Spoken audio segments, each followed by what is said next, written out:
ये सारी चीजें देखिए। देन बहुत सारे मैंने क्ले वर्क स्टोन वाला देखा है। देन फिजिकल एक्टिविटी करवाई, पोयम में क्वेश्चन आंसर करवाए, ड्राइंग किया है टीचर ने, देश के नाम को गानों के साथ बहुत अच्छी कविता के साथ सिखाया है ना। पीठ पे जो संवेदना का जो होता है, पीठ पे लिखकर बच्चों को पहचाना है, रिवर्स नंबर लर्न करवाए हैं, और रिवीजन के अंदर एक्टिविटी करवाई है। बहुत सारी चीजें जो मैंने आज आप लोगों की देखी, बड़ा मजा आया। अभी जो आज का हमारा विषय है, खेल खेल में कैसे सिखाएं। एक्चुअली आप लोग काफी सारी चीजें करते ही हैं, उनमें से थोड़ी सी चीजें या वो करने का जो तरीका और उसको कैसे समझा जाए और कैसे बदला जाए, आज हम ये थोड़ा सा डिस्कस करेंगे। ठीक है। अभी जो हम चीजें यूज करते हैं अपने चॉक बोर्ड और बुक्स और बच्चों को पढ़ाने के लिए, इनको क्या कहा जाता है? क्या आप में से कोई जवाब देगा?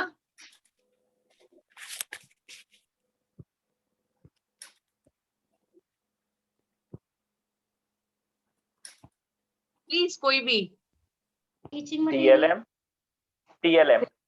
जी, TLM, टीचिंग लर्निंग मटेरियल, है ना, या TLM आप सब जानते हैं। अब ये जो TLM होता है, इस टीचिंग लर्निंग मटेरियल,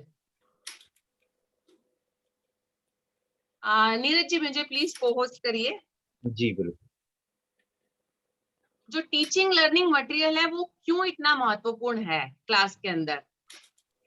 बिना टीचिंग लर्निंग मटेरियल के क्या हम प्रभावी शिक्षा नहीं दे सकते हैं? मैं आप लोगों से जवाब जानना चाहती हूँ।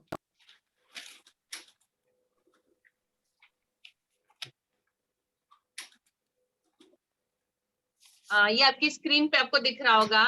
ये एक छोटा सा ये है टीचिंग लर्निंग मटेरियल। एक्चुअली क्या होता है, ये वर्ड तो हम जानते हैं, लेकिन हम इसको डिटेल में समझेंगे। जब हम इसको अच्छी तरह से डिटेल में समझेंगे तब हम उसको अच्छी तरह से यूज कर पाएंगे। आप लोग बहुत अच्छा यूज करते हैं, उसको थोड़ा और ज्यादा अच्छा यूज कर रहा है। अभी टीचिंग मटेरियल्स एक सर्कल है, लर्निंग मटेरियल्स, और जहाँ पे दोनों इकट्ठा हो रहा है, मतलब टीचिंग मटेरियल जो टीचर टीच करने के लिए यूज करती है, pictures, posters, charts, objects, films, videos, PPT, print material, model, puppet, so many things are there. जो लर्निंग मटेरियल जो बच्चे खुद करके लर्न करते हैं, worksheet, activity sheet, supplementary material, reference material, self study units, games and classroom display, मतलब जो class में लगा हुआ है जो बच्चे यूज करते हैं, इन दोनों का मिलके जो साथ में यूज करते हैं वो है text book, workbook, labs, laboratory, CD और कम्युनिटी रिसोर्सेज। ये एक आपको आइडिया देने के लिए कि टीचिंग लर्निंग मटेरियल एक्चुअली क्या है। आई होप आप इसको समझ गए। अभी नीचे एक बात लिखी है, इसमें सबसे ज्यादा जरूरी जो है टीचर्स स्किल। टीचर की जो स्किल है, विजुअल, मतलब जो देखने की, जब भी हम कोई चीज देखते हैं तो हमको क्यों अट्रैक्टिव लगती है, कैसे लगती है? मैं आप लोगों से आंसर चाहूंगी प्लीज। कोई चीज आपको अट्रैक्टिव लगती है तो क्यों लगती है?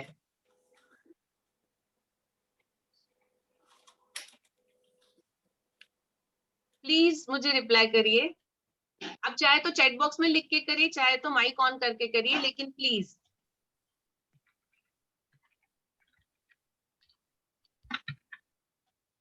मैम उसे हम क्योंकि देख मैम जब हम कोई चीज देखते हैं तो हम उसमें ये नोटिस करते हैं कि इसमें क्या क्वालिटी है, क्या इसमें अच्छा है, इसलिए उसको हम मैं वही जल्दी से पूछ रही पहले हूँ, कर पाते क्वालिटी, हैं। जो क्वालिटी जिसको आप बोल रहे हैं वो क्या क्वालिटी आप देखते हैं, कौन सी चीज अट्रैक्टिव लगती है? मैं जो उसी अच्छी क्वालिटी की बात कर रही जो हूँ। जो उसमें अच्छी क्वालिटीज होती हैं, जिससे हम कुछ भी चीज, जो चीज हम चाह रहे हैं उसको हम देखते हैं और हमें वही चीज ज्यादा अच्छी लगती है। प्लीज आप मेरे क्वेश्चन को फिर से समझिए। आप सही बोल रहे हैं, लेकिन मैं उसको थोड़ा और करीब ले जाना चाहती हूँ आपको। सपोज एक कोई पिक्चर है, कोई ड्राइंग है, तो वो आपको अच्छा कब लगेगा, क्यों लगेगा?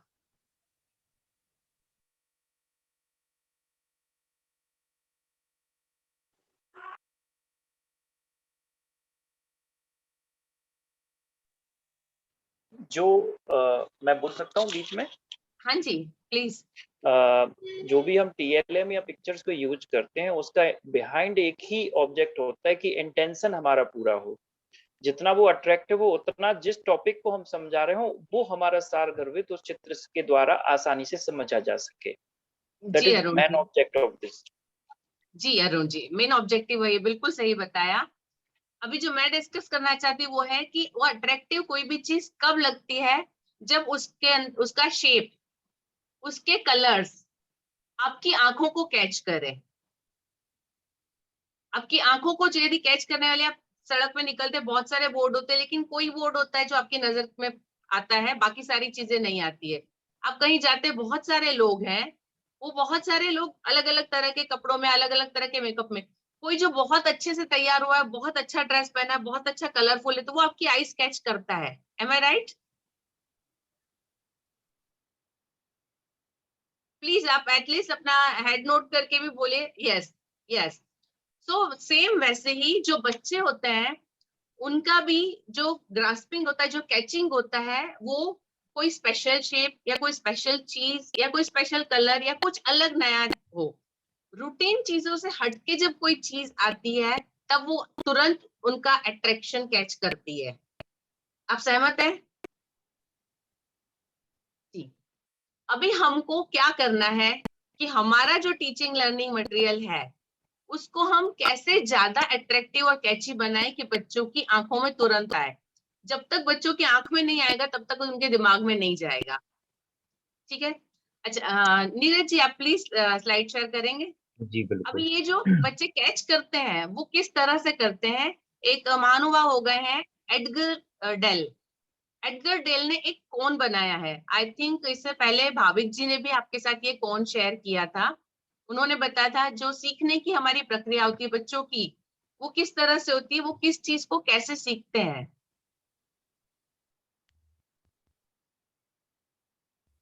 जी, ये जो है एडगर डेल का कोन है। इसमें कोन में जो ऊपर पॉइंट है, मतलब वहां पे दैट इज लेस, उसका इफेक्ट कम होता है। जैसे जैसे कोन में हम नीचे बढ़ते जाते हैं, वैसे ही उन टीचिंग लर्निंग मटेरियल का जो इम्पैक्ट है वो बच्चों के ऊपर ज्यादा होता है। हाँ प्लीज आप पूरा स्क्रीन दिखा सकते हैं? जी जी, सॉरी मैम, मैं 1 मिनट लूंगा। हाँ जी, कोई जी, बात सभी नहीं। प्रशिक्षणार्थियों से एक रिक्वेस्ट है कि आप अपने वीडियो को जरूर से ऑन करें। यदि एक विंडो में यदि 2 पार्टिसिपेट हैं तो दोनों का नाम जरूर लिखें, और नाम के साथ स्कूल का नाम भी जरूर लिखें। हमारे बीच रियल में C2 के नाम से विवास जुड़ी है, तो ये अपना नाम जरूर रीनेम करें कि आप कौन हैं, और वीडियो ही बंद है, तो नाम जरूर रीनेम करें। Okay, please continue. जी थैंक यू नीरज जी। अभी जो एडगर डेल जी है, शायद आप लोगों ने भी इनको पढ़ा होगा। तो उन्होंने बताया है कि जब हम बच्चों को पढ़ाते हैं, ठीक है, तो कितनी चीजें याद रहती है, कौन सी चीज कितना परसेंट याद रहेगी, उन्होंने अपने कुछ अनुभव से निकाला था। अभी इसमें हो सकता है आप लोगों का शायद कहीं कुछ ज्यादा कम हो। उन्होंने बताया था कि जब रीडिंग करते हैं, हम पढ़ते हैं, तो वो चीज बच्चों को 10% तक याद रहती है। मतलब आपने एक पूरा पार्ट पढ़ा है, आपने 10 क्वेश्चन आंसर करवाए, तो शायद बच्चे पढ़ के एक आंसर याद रख पाएगा।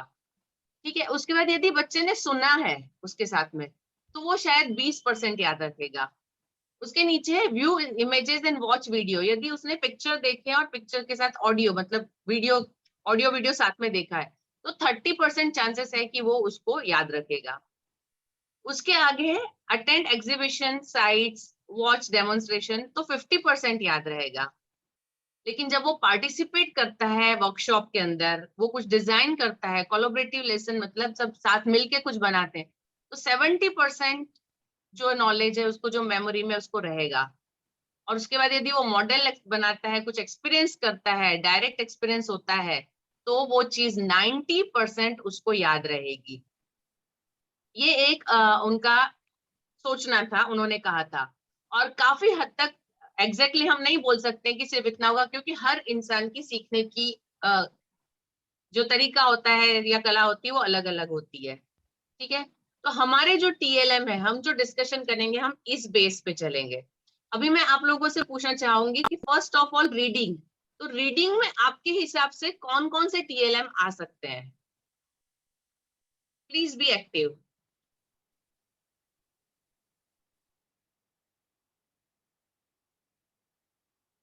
आप चैट बॉक्स में लिख के बताइए।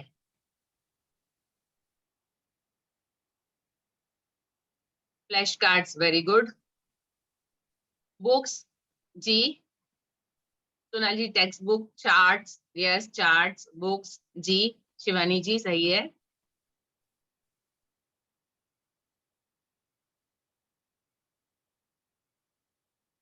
और कुछ? चार्ट्स हो गया जी, पिक्चर्स जी, ये विजुअल में आएंगे, रीडिंग में नहीं आएंगे। नेम्स जी सही है। तो नाउ पहली बात अब ये है कि हम लोग वीडियो वो ऑडियो विजुअल में आ जाएगा। अभी हम लेटर्स, जी हाँ लेटर्स, लक्ष्मी जी सही है। सो हम लोग जब क्लास के अंदर होते हैं और जो रीडिंग के लिए अवेलेबल चीजें हैं, ठीक है, तो सबसे पहले आते हैं चार्ट्स। नीरज जी प्लीज आप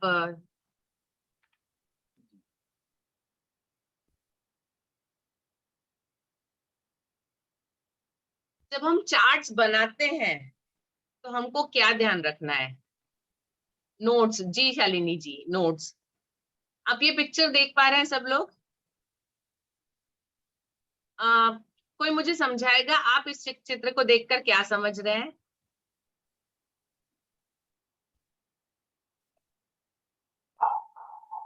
4A थोड़ा सिंपल है और हाँ अंदर जी में थोड़ा उसको डेकोरेट किया गया है। जी, कौन सा ज्यादा अट्रैक्टिव लग रहा है, कैची लग रहा है? आफ्टर वाला। बस यही फर्क हमको भी अपने चार्ट्स में और अपनी चीजों में लाना है। बच्चों के सामने हमको चीज रखनी है तो हमको ये सोचना है कि हम उसको कितना ज्यादा अट्रैक्टिव बना सकते हैं, ठीक है। उसमें कलरफुल चीजें देखिए, एक जो बेसिक होता है बच्चों की जो कंसेप्ट होती है, जब बच्चा जन्म लेता है ना तब उसको सिर्फ ब्लैक एंड व्हाइट कलर दिखते हैं। आई डोंट नो आप लोगों में से कितने लोग जानते हैं, शायद काफी लोग जानते होंगे कि जब बच्चा जन्म लेता है वो सिर्फ ब्लैक एंड व्हाइट देखता है। जैसे जैसे उसकी उम्र महीने 2 महीने 4 महीने बढ़ती है उसको धीरे धीरे कलर दिखने लगते हैं। कलर का हमारा बेसिक स्कीम आपको पता है, 3 कलर बेसिक होते हैं, लाल, पीला और नीला। उनसे मिलके सारे रंग बनते हैं। तो वो पहले बेसिक कलर, उसमें सबसे पहले लाल कलर को देखकर पहचानना सीखता है। और ये जो कलर को पहचानने की प्रोसेस है वो लाइफ में बहुत लंबे समय तक चलती है। तो जब जो छोटे बच्चे होते हैं उनके लिए कलरफुल चीजें हम क्यों रखते हैं? वो इसीलिए रखते हैं क्योंकि वो शेप्स बहुत ज्यादा नहीं समझते हैं, कलर्स में डिफरेंशिएट ज्यादा नहीं कर सकते हैं, इसलिए उनकी सारी चीजें ब्राइट कलर की होती है, ठीक है। तो अभी हमारा एक थंब रूल, जब हम चार्ट बनाएंगे तो हम जितने ज्यादा हो सके कॉन्ट्रास्ट कलर। कॉन्ट्रास्ट कलर मतलब क्या?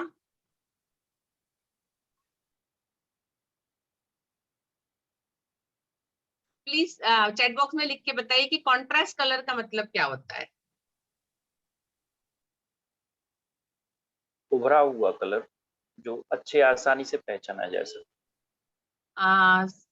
थोड़ा सा आंसर मेरा अलग है इससे।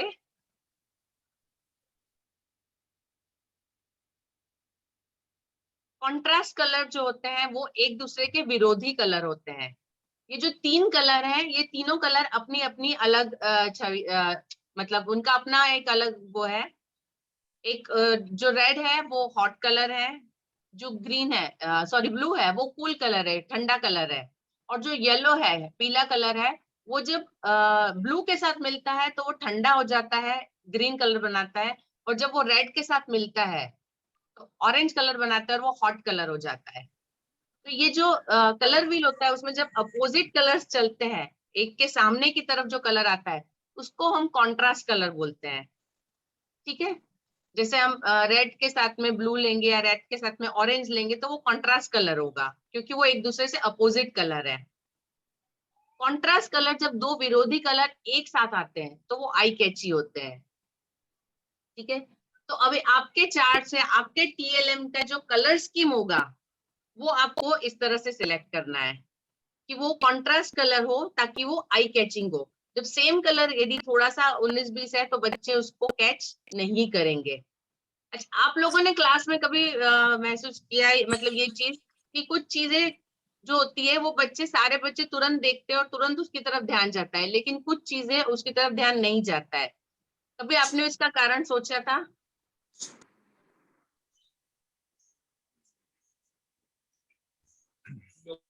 आपकी हर चीज पे तो बच्चे रिएक्ट नहीं करते, हर चीज जो दिखाते हैं उस पर रिएक्ट नहीं करते, कुछ चीजों पे करते हैं, कुछ चीजों पे नहीं करते हैं। क्या आप भी अनुभव करते हैं? प्लीज से यस और नो, आप चैट बॉक्स में थंब दीजिए या नो दीजिए प्लीज। यस जी, जी हम सभी लोग इस चीज को फेस करते हैं, राइट? ठीक है पिनाक्षी जी। जी मैडम 1 मिनट मैं आपको इंटरप्ट करता हूँ। प्लीज। देखिए, ये जो चर्चा है ना, बहुत ही इंटरेस्टिंग चर्चा है और हम सब शिक्षकों के लिए और प्राइमरी स्कूल के शिक्षकों के लिए ये कंसेप्चुअल क्लैरिटी बहुत जरूरी है। तो जो आपने कॉन्ट्रास्ट कलर की बात की, तो मैंने सोचना शुरू किया और मैं चाहूंगा कि हमारे सभी यहाँ पर जो शिक्षक साथी हैं वो अपने अपने अनुभव, अपने ऑब्जर्वेशन बहुत एक्सप्रेस करें। तो मैं भी यही करता हूँ। मैंने अभी सोचा मेरे लिए कि जितने भी जो प्ले स्कूल्स होते हैं, मैंने मेरे शहर में और अन्य शहर में जितने भी बड़े बड़े प्ले स्कूल्स, जैसे यूरो किड्स हो गया, जिनके बड़े बड़े नाम है पूरे गुजरात में, जो प्ले स्कूल चलाते हैं, प्राइमरी स्कूल की शिक्षा, जैसे कैलोरेक्स करके है गुजरात में। तो अब मैंने सोचना शुरू किया कि उनके जो होर्डिंग्स होते हैं, उनके जो बिल्डिंग होते हैं जहां पर वो स्कूल चलाते हैं, उनके ब्रोशर्स होते हैं। तो अब मुझे ध्यान में आ रहा है कि इतना ब्राइट कलर उसमें यूज किए गए हैं, डार्क ब्लू है, रेड है, येलो है, ऐसे ब्राइट कलर यूज किए जाते हैं कि मान लीजिए वो स्कूल में भी गए तो वो स्कूल में जो अलग अलग एक्टिविटी होते हैं, जैसे वो स्लाइड हो गया या उनके लिए झूले हो गए या उनके लिए और सारी चीजें हो, ये हमेशा मैंने देखा है कि या तो येलो होते हैं या ब्लू होते हैं या रेड होते हैं, और ये इतने ब्राइट कलर के होते हैं। तो मुझे लगता है कि ये बच्चों को तुरंत अपनी तरफ खींचने के लिए उन्होंने ये सब किए होंगे। इवन जो उनके स्कूल के क्लास के जो वॉल, दीवारें होती है, वो भी बहुत अट्रैक्टिव कलर में वो लोग पेंट करते हैं। तो ये मेरी ध्यान में आ रहा है अभी। जी कमल जी, आप बिल्कुल सही हैं। हाँ जी, बिल्कुल सही है कमल जी। जब कलर इस तरह से अट्रैक्टिव होते हैं तभी बच्चे उसकी तरह अट्रैक्टिव होते हैं, और बच्चे स्कूल जाके खुश इसीलिए होते हैं। वो और कहीं जाके खुश नहीं होते, कुछ ऐसी जगह बोरिंग होती वहां उनको मजा नहीं आता है। लेकिन जब वो इस तरह की कलरफुल जगह पे जाते हैं तो वो जरूर इंजॉय करते हैं। और ये कलर्स हम इसीलिए यूज करते हैं ताकि बच्चे अट्रैक्ट हो और इंजॉय करें, उनको बोरिंग फील ना हो। ठीक है, नीरज जी प्लीज आप नेक्स्ट टाइप करेंगे।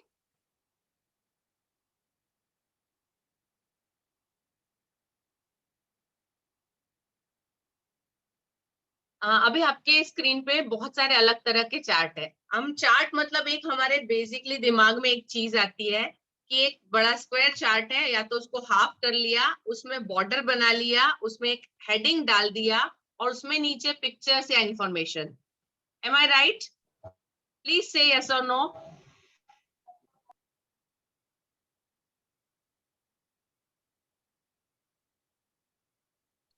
टीचर्स ये यस 3D चार्ट लग रहा है, 3D चार्ट है। जी, ये 2D चार्ट्स हैं ये सारे। 2D चार्ट है, हाँ।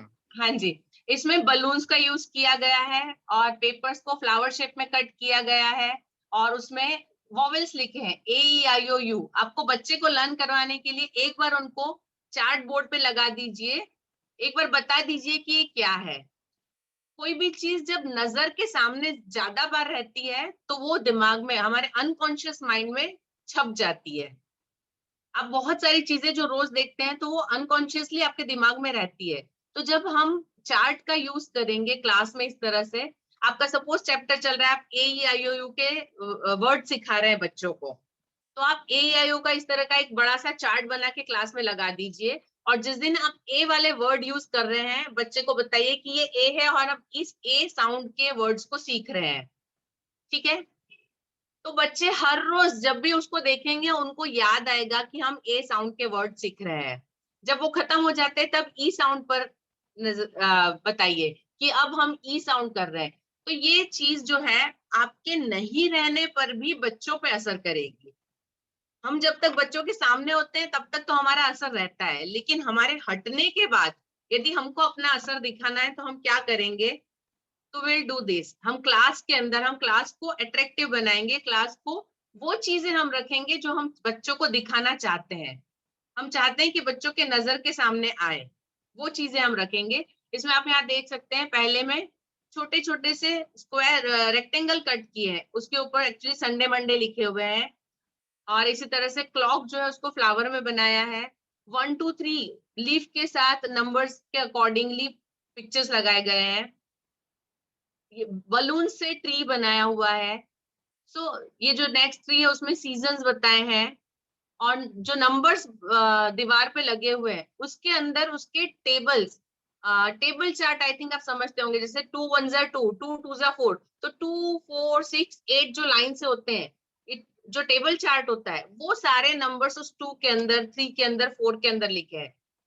What will happen from this, इससे क्या होगा, जो बच्चे हैं उस नंबर को साथ में देख के जब क्लास में फ्री है उसके आगे खड़े हैं, तो वो उसके साथ साथ जो उसके पहाड़े के जो आंसर आते हैं, जो टेबल चार्ट उसका बनता है, उसको भी लर्न कर सकते हैं आपकी एब्सेंस में। जब टीचर बाहर है, बच्चे रिसर्च में अकेले हैं या कुछ कर रहे हैं, और जब उनकी नजर उस पर जाती है तो वो इसका इस्तेमाल कर सकते हैं। कैसा लगा आपको ये idea? Teachers please, I want a response. अच्छा, इसमें से आप लोगों के मतलब कितने तरह के इसमें से आप यूज कर चुके हैं? जो मैंने बताया उसमें से हो सकता है काफी सारे, आप सारे बहुत क्रिएटिव टीचर्स हैं, मैंने देखा है आप लोगों की क्रिएटिविटी। आप में से शायद काफी लोग यूज कर चुके होंगे। मुझे बताएंगे किसी ने इसमें से कोई तरीका इस्तेमाल किया है तो? जी, एक किया है साक्षी जी ने, डे नेम वाला। Okay, very good. फर्स्ट वाला जी, थैंक यू लवली जी। नीरज जी, हम नेक्स्ट स्लाइड पे जाएंगे।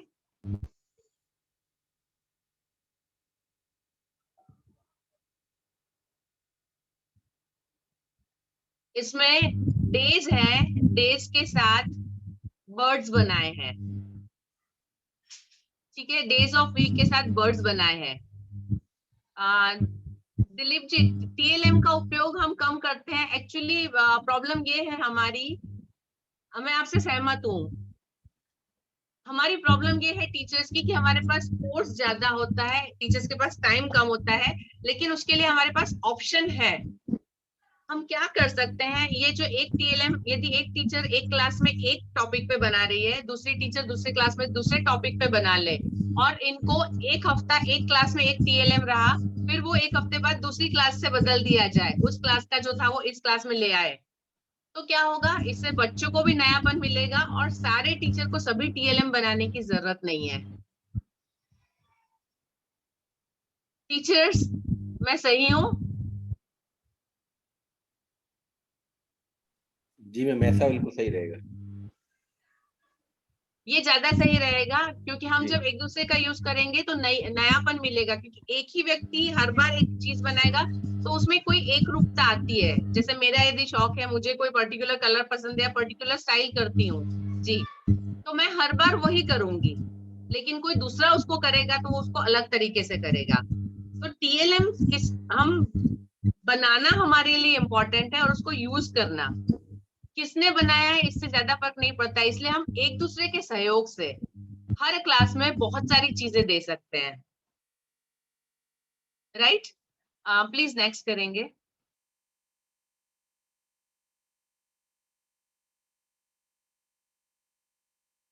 ये देखिए, इस क्लास में क्या किया है, बलून्स लगाकर उस पे नेम ऑफ मंथ, महीनों के नाम उस पर लिखे हैं और उसको क्लास के सॉफ्ट बोर्ड के ऊपर लगा दिया है।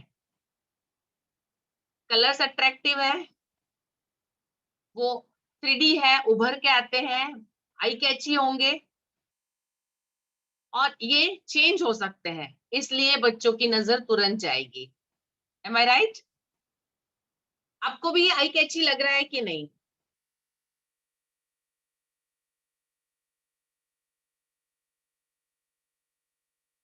Please respond, is it eye catchy for you और नॉट?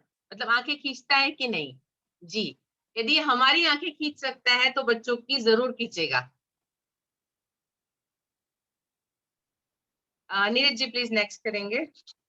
बीच में डिस्टर्ब करना चाहूंगा मैम। मैं सभी जी। शिक्षकों से आग्रह करूंगा कि सभी लोग पार्टिसिपेट करें, एक्टिवली पार्टिसिपेट करें, जिससे टीचर को ये ना लगे कि आप लोग इंटरेस्ट नहीं रख रहे हैं। थैंक यू जी अरुण जी। अभी हमारे जो चार्ट्स हैं वो सब्जेक्ट वाइज हो सकते हैं। बनाया है, वेरी गुड रीना जी। जैसे ये है हिस्ट्री से रिलेटेड, हम जितने सब्जेक्ट होते हैं उतने सब्जेक्ट पे चार्ट्स बना सकते हैं। ठीक है, प्लीज नीरज जी नेक्स्ट करिए। कुछ एक स्लाइड सब्जेक्ट वाइज है, उसमें ज्यादा मुझे डिस्कस नहीं करना होगा। ये मैथ्स का है slide, types of angles. Types of angles को ड्रॉ भी किया हुआ है, नीचे उसकी डेफिनेशन भी लिखी है। अभी यहाँ पे एक थोड़ा सा अलग चीज यूज किया है, वो मैं आपको बताना चाहूंगी। इसको यदि टीचर को लगता है कि मेरी हैंडराइटिंग इतनी बड़ी लिखूंगी या उसको लिखना टाइम लगता है, इजी नहीं है, इन्होंने यहाँ पे क्या किया है, न्यूज़पेपर जो होते हैं उसके अंदर जितने लेटर्स होते हैं उसको कट किया है एंड उसको चिपकाया है। आई थिंक ये तरीका हम लोग बच्चों को भी सिखा सकते हैं, जो बच्चे जिनका हैंडराइटिंग अच्छा नहीं है और वो चार्ट बनाना चाहते हैं, हम कुछ प्रोजेक्ट देते हैं, तो हम उनको ये तरीका बता सकते हैं कि वो न्यूज़पेपर जो होते हैं उसमें से लेटर्स कट करके उनको साथ में जोड़ के, जो सेम साइज के हैं, और वो उसका हेडिंग और बहुत ज्यादा नहीं लिखा जा सकता, सिर्फ हेडिंग या सिंपल चीज के लिए यूज कर सकते हैं। तो दिस इज वन टेक्निक। ये भी एक्चुअली आई कैची होता है, थोड़ा सा जब कॉन्ट्रास्ट कलर पे लगता है तो अच्छा लगेगा। प्लीज नेक्स्ट करेंगे। मैं बहुत सारे चार्ट और पिक्चर्स आपके लिए इसलिए लेकर आई हूँ कि आपको मैं जितने नए रीजन बता सकूं, जितने नए तरीके बता सकूं किसी चीज के लिए। चार्ट्स आप सभी लोग बनाते होंगे, लेकिन प्रॉब्लम कहाँ होती है, हम ये नहीं जानते कि हम गलती कहाँ करते हैं, या वो क्यों इतना आई कैची नहीं होता है, या क्यों इतना इंटरेस्टिंग नहीं लगता है। ठीक है, अभी ये एक इंग्लिश का चार्ट है, होमोफोन, होमोनीम्स एंड होमोग्राफ। कोई इंग्लिश टीचर है जो मुझे समझाएंगे ये प्लीज?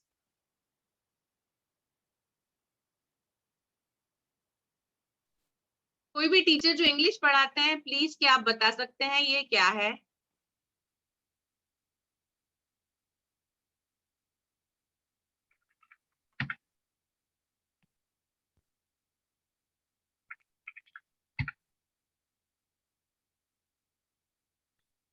मैंने कुछ ऐसा टॉपिक ले लिया जो थोड़ा ज्यादा डिफिकल्ट है, इज इट सो?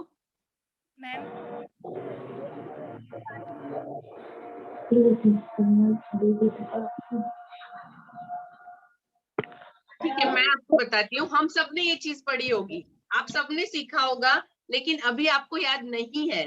और ये चीज ऐसी है, इंग्लिश ग्रामर का टॉपिक है, 5th स्टैंडर्ड का टॉपिक है ये, और ये जनरली याद नहीं रहता है। मैं इसीलिए इस पर भार देना चाहती हूँ, क्योंकि ऐसी चीजें जो हम जल्दी भूल जाते हैं, लेकिन हम कोशिश करें कि हम बच्चों को याद रखवाएं। वो वर्ड जिनकी स्पेलिंग डिफरेंट, यस बिल्कुल सही प्रगति जी। होमोफोन, इसमें पीछे फोन आता है, मतलब फोन, फोनिक मतलब sound, phone means sound, phone का मतलब होता है साउंड से जो रिलेटेड होता है, दैट इज हम फोनिक सिखाते बच्चों को, ए ब क। ठीक है, तो होमो मतलब एक जैसा, होमो का मतलब है एक जैसा, और फोन मीन्स साउंड। तो जिसका साउंड एक जैसा है लेकिन स्पेलिंग अलग है, SEECSEAC, साउंड सेम है लेकिन स्पेलिंग अलग है, तो वो होमोफोन हुआ। ठीक है, होमोग्राफ जो लास्ट वाला है, अभी graph means to draw something और टू राइट समथिंग, कुछ हम जो लिखते हैं वही सबकी लिपि हमारी अलग अलग होती है, अंग्रेजी में, हिंदी में, आप कहीं भी देखें। तो जो लिखना होता है उसको ग्राफिक कहा जाता है, मतलब कुछ बनाना, दैट इज कॉल्ड ग्राफिक। तो ग्राफ मीन्स जिसका स्पेलिंग सेम है लेकिन जिसका प्रोनाउंसिएशन अलग है। जैसे LIVE, आप उसको क्या प्रोनाउंस करेंगे? LIVE, प्लीज मुझे बताइए। सॉरी मैम, अभी हम देख पा रहे हैं यहाँ पे शिवानी अविद्रा जी ने हैंड रेज किया है, शायद वो जी कुछ शिवानी पूछना जी। चाहते हैं।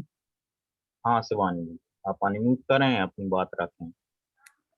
नो मैम, दिलीप मैं जी, हाँ जी, होमोफोन्स के बारे में बताना चाहती थी। हाँ जी So, बोलिए। आपने बता दिया मैम, यही बताना चाहती थी मैं कि स्पेलिंग डिफरेंट हो, साउंड सेम हो, जैसे आई और आई, ये इस टाइप से। जी बिल्कुल सही है। होमोग्राफ बताएंगे आप? होमोग्राफ का कोई एक एग्जांपल?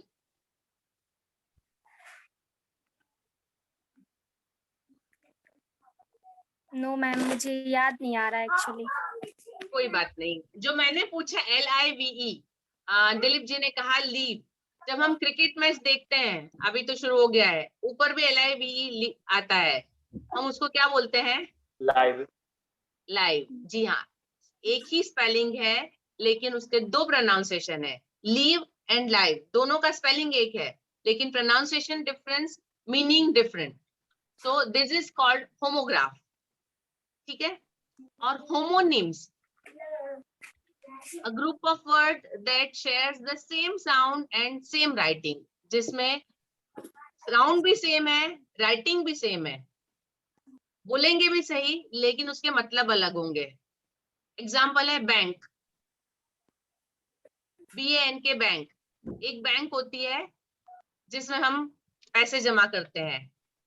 दूसरा रिवर बैंक, नदी का किनारा, बैंक यानी किनारा। M I right? जी कृष्णा जी, नदी का किनारा। और एक बैंक जिसमें हम इकोनॉमिकल सारे ट्रांजैक्शन करते हैं, दैट इज बैंक। सो ये है होमोनिम। आई होप आज ये देखकर, इस चार्ट को देखकर अब आप लोग कोई नहीं भूलेंगे। अभी आप भूलेंगे?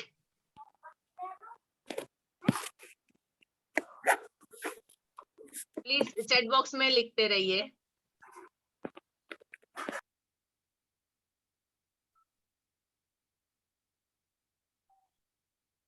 साक्षी तिवारी जी नहीं, लवली जी no, yes, Lakshmi ji no, अभी नहीं भूलेंगे आप। आई विश आप लोग जरूर अपने क्लास में 5th-6th स्टैंडर्ड के बच्चों को एक्चुअली ये समझ आ जाता है। यदि आप 5th-6th में कहीं लेते हैं तो प्लीज उनसे डिस्कस करिए। ऐसा एक जोक था, एक आदमी कहीं जाता है, वो अंदर जाने के लिए करता है दरवाजे पर, तो कोई लेडी खड़ी होती है तो वो उससे बोलती है वेट। तो वो आदमी जवाब देता है 82 kg।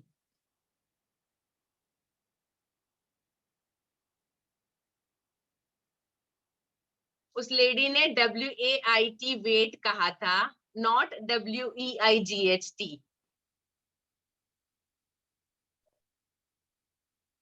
Got it?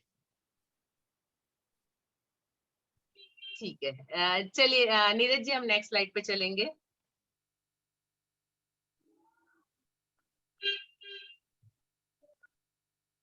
सेम उसी तरह से ये टाइप्स ऑफ सेंटेंसेस है, आप इसको भी इस तरह से उसके सिंबल्स के साथ डेफिनेशन दे के यूज कर सकते हैं। Neeraj ji please will go to next.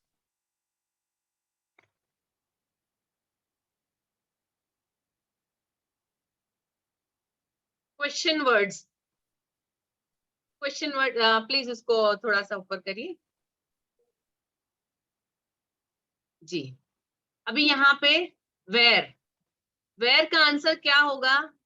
तो वहां पे आप एक कुछ सिंबल रखिए, वहां पे ग्लोब रखा है, मतलब जगह का जवाब मिलेगा। यदि वेयर क्वेश्चन है तो हमको जवाब क्या देना है? जगह का।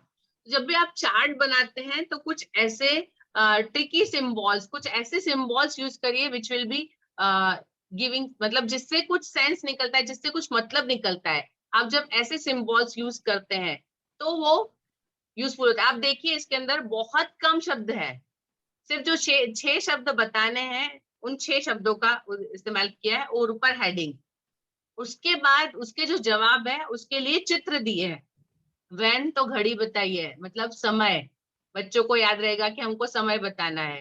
हु वहां पे एनिमल है, ह्यूमन बींग है, कोई जानवर है या कोई व्यक्ति है। हु मतलब कौन, है ना। व्हाट मतलब क्या, अब वो कहाँ क्या चीज है, इशारा कर रहा है किसकी तरफ, बहुत सारी जगह है, बहुत सारी जगह तीर जा रहे हैं, मतलब क्या, इतने सारे में से ऑप्शन में से क्या, ठीक है। वाई, हम सोचते हैं, क्यों एक बल्ब बना है, ये हमको सबको पता है कि एक जैसे बादल जैसा बना के, दैट थिंकिंग, ठीक है। तो ये हाउ मतलब कैसे, वहां पे एक पजल बनाया है, मतलब कैसे। हाउ का मतलब होता है कैसे, तो बच्चों को उस प्रॉब्लम को सॉल्व करना है, बताना है कि कैसे। तो आप जब चार्ट बनाते हैं तो कलर्स डिफरेंट यूज करिए, और इस तरह से थोड़े से पिक्चर्स को यूज करिए, तो ज्यादा अंडरस्टैंडिंग होगी, ज्यादा समझ में आएंगे। नीरज जी प्लीज नेक्स्ट पे जाएंगे हम।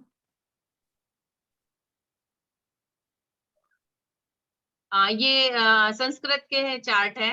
अभी एक चीज मैं आपको बताना, आप इसमें कुछ पढ़ पा रहे हैं?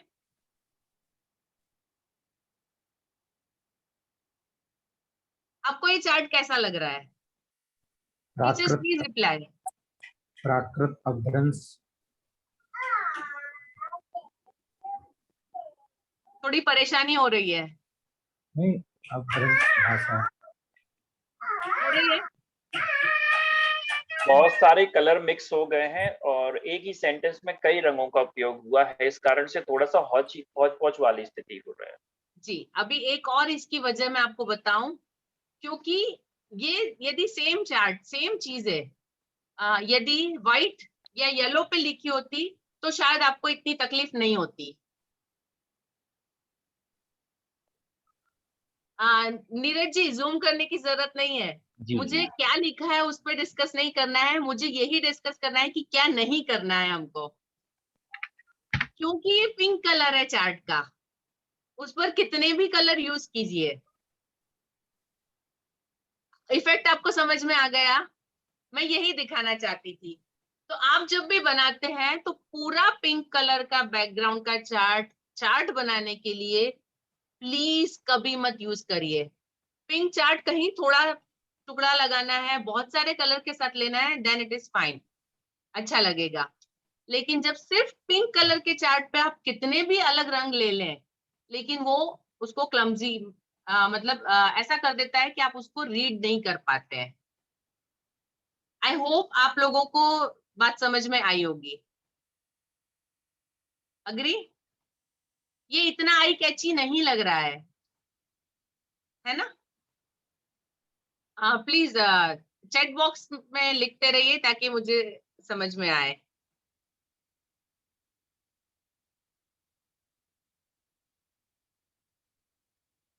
जी, I hope I am clear. तो एक चीज बात मुझे बतानी थी कि जब भी चार्ट बनाना है तो पिंक कलर की शीट का यूज कम से कम करें, या ना करें। कॉन्ट्रास्ट के साथ करते हैं तो कोई बात नहीं, लेकिन सिर्फ प्लेन पिंक इस तरह से यूज नहीं होना चाहिए। ठीक है, नीरज जी प्लीज नेक्स्ट करेंगे।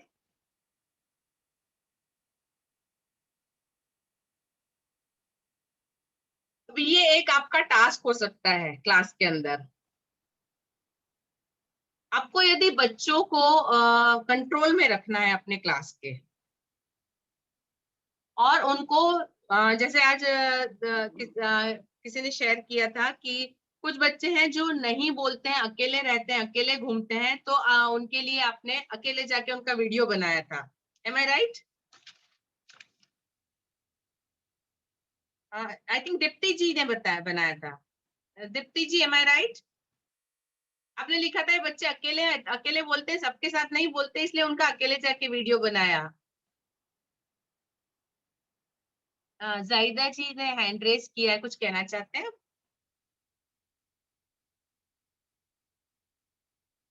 जी जाहिदा जी, आप अपने ऑडियो को अनम्यूट करें अगर आप कुछ पूछना चाहते हैं तो जरूर आप पूछें, आपका हैंड रेज है।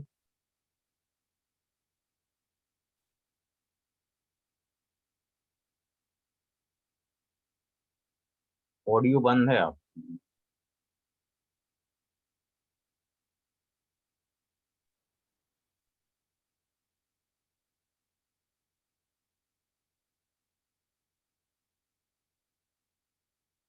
शायद कुछ परेशानी हो रही है।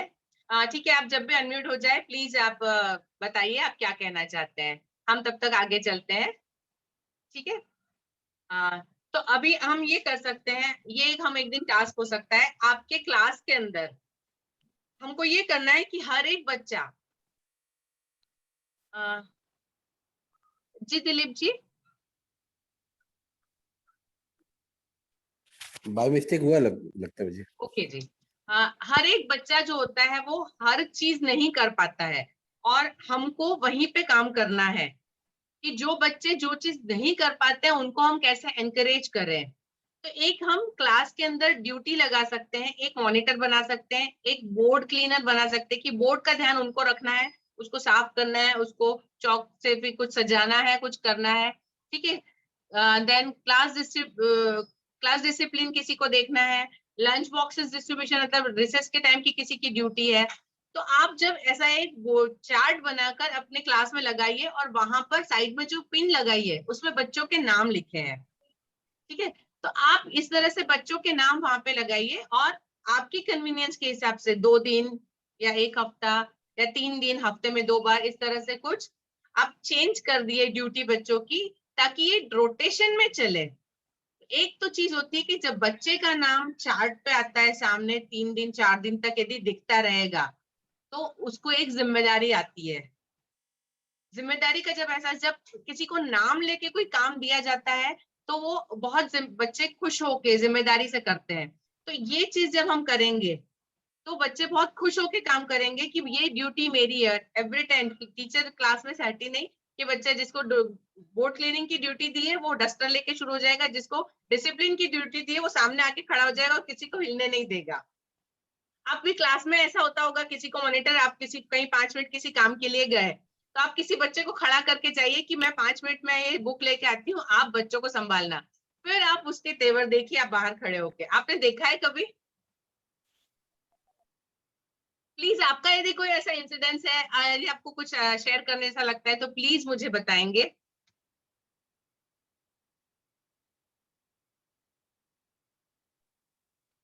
आपने क्या ऑब्जर्व किया ऐसे टाइम पे? जी लवली जी, प्रगति जी, रंजना जी। कई बार ऐसा जी कोई बोलना चाहेगा, अदरवाइज मुझे लगा कोई बोलना चाह रहा है। जी सर, मैं बोलूं? हाँ जी। हाँ मैम, कई बार ऐसा हुआ है जैसे किसी बच्चे को ड्यूटी दे कि आज से आपको बोर्ड क्लीन करना है, तो वो अपने आप को बहुत खुश समझता है, सभी बच्चों के सामने खड़ा होता है कि मुझे आज ये ड्यूटी मिली है।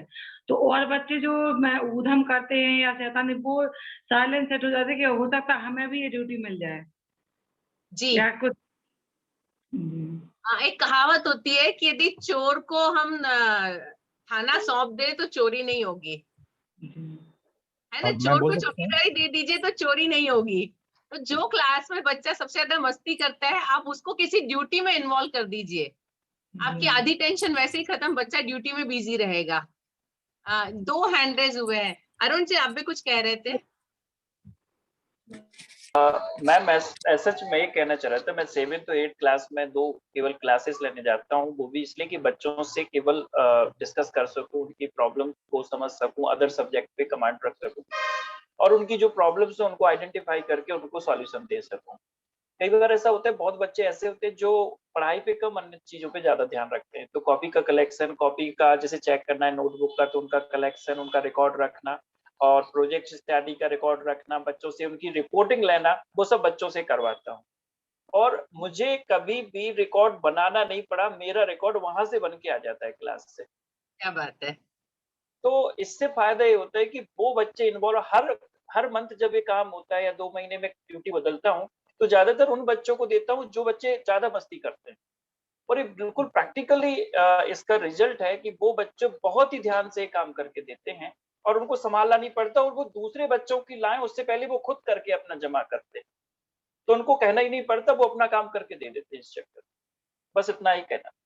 जी अरुण जी, बहुत सही बात है, बहुत सही कहा। इससे एक चीज और होती है, बच्चे अपनी सारी जिंदगी के लिए ये एक सबक सीखते हैं कि किसी चीज का रिकॉर्ड कैसे किया जाए। जिस बच्चे ने स्कूल में ये काम किया होगा, वो आगे जाके अपनी लाइफ में भी अपने जो इकोनॉमिक सारे जितना पैसे का लेन देन होता है या कोई और किसी काम में उसको यदि कुछ है, तो वो उसका हिसाब रखना सीख जाएगा और वो उसको जरूर इस्तेमाल करेगा। ये उनकी लाइफ के लिए भी आप इनडायरेक्टली बहुत अच्छा लेसन दे रहे हैं अरुण जी। वो बच्चे हमेशा अपनी लाइफ में ये चीज यूज करेंगे, जिसने एक बार वो काम किया है और उसको पता है कि इससे क्या फायदा होता है, तो वो नेक्स्ट टाइम उसको जरूर करेगा। 2 लोगों के हैंड रेज है, आप कुछ कहना चाहते हैं?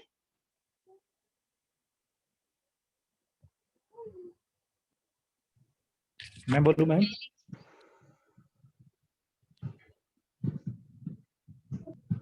बोलना मैम है? आवाज आ रही है?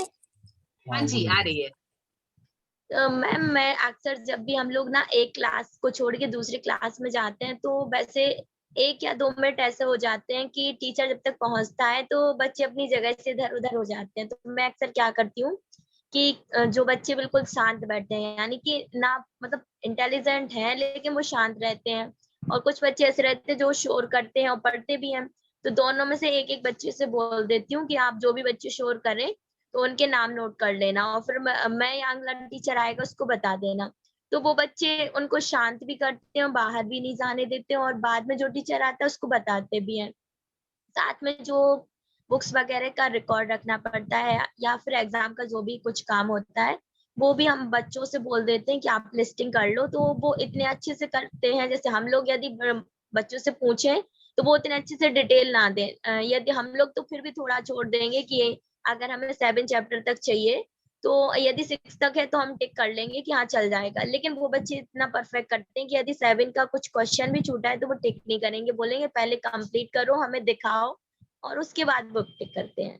Thank you ma'am. बिल्कुल सही है, शायद हम टीचर उनको छोड़ देंगे लेकिन वो बच्चे आपस में एक दूसरे को बिल्कुल नहीं छोड़ेंगे। ये टेक्निक मैं क्लास में जब टेस्ट लेती हूँ, अभी रिवीजन टेस्ट चल रहे हैं, आज ही मैंने ये किया था कि आजू बाजू वाले बच्चे आपस में नोटबुक चेंज कर ले रिवीजन टेस्ट के बाद, और उसके बाद वो लोग चेक करें, और उनको चेक करते हुए क्या ध्यान रखना है मैं उनको ये समझाती हूँ। इससे बच्चों को पता चलता है कि जब उनको आंसर लिखना है तब उनको क्या ध्यान रखना है, क्योंकि वो जब दूसरों का चेक कर रहे हैं तब वो क्रॉस करते हैं, गलतियां निकालते हैं, तो उनको पता चलता है कि हम यदि ये गलती करेंगे तो हमारे मार्क्स कहाँ कटेंगे। तो ये एक बहुत अच्छी टेक्निक है क्लास में यूज करने के लिए। अच्छा, तो एक हम काम करते हैं, तो हमारा कल का टास्क हम ये रख लें, ड्यूटी चार्ट। आप सब अपने क्लास में अपने बच्चों के लिए एक ड्यूटी चार्ट बनाएंगे। All are agree? आप सब सहमत हैं? हमारा कल का नियत कार्य, ठीक है, मैं एक बार फिर से लिख दूंगी, लेकिन ये हमको ड्यूटी चार्ट, ताकि हम नेक्स्ट टाइम जब मिलेंगे तो इस ड्यूटी चार्ट का कितना असर हुआ है हम उसको देख सकते हैं। आप उसको 2-2 दिन बाद या 1-1 दिन के लिए, 2 दिन के लिए ऐसे करिए, ठीक है। तो ये हमारा टास्क रहेगा कल का कि आप अपने क्लास में एक, आपके वहां पे जो भी काम है, मतलब ऐसा नहीं कि इसमें जो लिखा है वही, हर स्कूल का अपना कुछ अलग रूल्स होते हैं, कुछ अलग तरीके होते हैं। हो सकता है जैसे आपकी प्रार्थना यदि साथ में होती है तो प्रार्थना में बच्चों को ले जाना, जैसे हमारे यहाँ पे कंप्यूटर रूम बेसमेंट में है और क्लासेस फर्स्ट या सेकंड फ्लोर पे होती है, तो ये मॉनिटर की ड्यूटी होती है कि वो लाइन में बच्चों को कंप्यूटर रूम तक लेके आए। टीचर यदि आगे पीछे हो जाते हैं कहीं, क्योंकि टीचर शायद आगे चलते हो या वहां क्लास में हो या ऐसे, तो पूरी लाइन की को प्रॉपरली लेकर जाना, तो ये मॉनिटर की ड्यूटी। तो इस तरह से भी ड्यूटी हो सकती है। इसके सिवा हमारे यहाँ रिसेस में ड्यूटी देते हैं हम 6-7 के बच्चों को 1 to 5 क्लास में जाने के लिए, कि रिसेस के दौरान उनको वहां उस क्लास में जाके अपना लंच लेना है बाकी बच्चों के साथ, ताकि उस जो छोटे बच्चे हैं वो आपस में कोई झगड़ा ना करे in absence of teacher. Teacher नहीं है रिसेस के टाइम पे, जब 2 रिसेस होती है, एक रिसेस में टीचर वहीं पे बच्चों के साथ खाना खाती है, लेकिन दूसरी रिसेस में टीचर को फ्री मिलती है, टीचर अपने स्टाफ रूम में जाके 10-15 मिनट रेस्ट कर सकते हैं। तो उस दरमियान हम क्या करते हैं, हमने 6th और 7th स्टैंडर्ड के बच्चों की हमने एक टीम बनाई है। हमने उन सबको एक कार्ड लेमिनेट करके डिसिप्लिन इंचार्ज का कार्ड दिया है। आप ये कर सकते हैं, उनके कार्ड बना सकते हैं, आप कंप्यूटर प्रिंट कर लीजिए और उसको लेमिनेट या कुछ वो प्लास्टिक फोल्डर में डाल दीजिए, तो वो बच्चा कार्ड गले में पहन लेता है। यदि उसने वो कार्ड पहना है तो उससे कोई बच्चा बहस नहीं करेगा, क्योंकि वो उस वक्त इंचार्ज है। तो जो इंचार्ज है वो एक कार्ड पहने और उनके नाम हम ड्यूटी लिस्ट पे चार्ट पे लगाते हैं, और आपके वहां पे जो भी काम है, जो भी ड्यूटीज है, आप उनको लिख दीजिए। ठीक है, तो आपको एक ड्यूटी चार्ट बनाना है और यदि पॉसिबल हो तो एक कार्ड बनाना है। ठीक है, तो वो कार्ड बच्चा जब लगा के घूमता है 1 दिन या 2 दिन के लिए, तो दे विल फील, घर एक्चुअली स्कूल में क्या होता है वो घर पे नहीं पता चलता है, लेकिन उसका इंपॉर्टेंस वो बच्चा यदि वो कार्ड जब घर पे लेकर जाएगा तो वो 4 लोगों को दिखाकर बताएगा कि मुझे ये ड्यूटी मिली है, मैं इसका इंचार्ज हूँ। अब are you agree with me? जी, 1 अप्रैल से एग्जाम है। हाँ, तो अभी ये नहीं हो सकता है, तो ठीक है, आप इसको थोड़ा सा पेंडिंग रख सकते हैं, आप इसको बाद में करिए, या 2 दिन के लिए, 1 दिन के लिए आप करके देखिए आपको कैसा रिस्पांस मिलता है। उसके बाद जब स्कूल खुलेंगे तब उसको करिएगा। एटलीस्ट ड्यूरिंग एग्जाम भी 1-2 दिन के लिए यदि आप कुछ कर सकते हैं, कोई और ड्यूटी दे सकते हैं। जैसे सुबह जब बच्चे आते हैं तो उनका अपने एग्जाम हॉल, आप एग्जाम हॉल अलग बनाते होंगे, एग्जाम देने के लिए बच्चे अलग अलग रूम में बैठते होंगे, तो आप 2-3 बच्चों को ड्यूटी दे दीजिए जो बड़े बच्चे हैं कि आपको 10 मिनट जल्दी आना है, और बाहर जहाँ बोर्ड पे रोल नंबर्स वगैरह लिखे हैं क्लास वाइज, तो उन बच्चों को अपनी क्लास तक, अपने रोल नंबर तक पहुंचाना है। आप ये ड्यूटी भी, और एग्जाम देने के बाद, क्योंकि एग्जाम देने के बाद बच्चे बड़े टेंशन फ्री होते हैं, और वो मतलब बुरी तरह दौड़ते हैं छोड़ के क्लास, एग्जाम हॉल से जो भागना उनका तरीका होता है, घंटी बजी वैसे ही फ्री हो गए, तो वहां पर आप उनको ड्यूटी दे सकते हैं। तो आप एग्जाम में भी इस तरह से थोड़ा सा चेंज करके ड्यूटीज बना सकते हैं। ठीक है, आप करके देख सकते हैं। यदि आपको लगता है नहीं पॉसिबल है तो वी कैन चेंज, नियत कार्य बदल सकते हैं हम, जैसा आप कहें।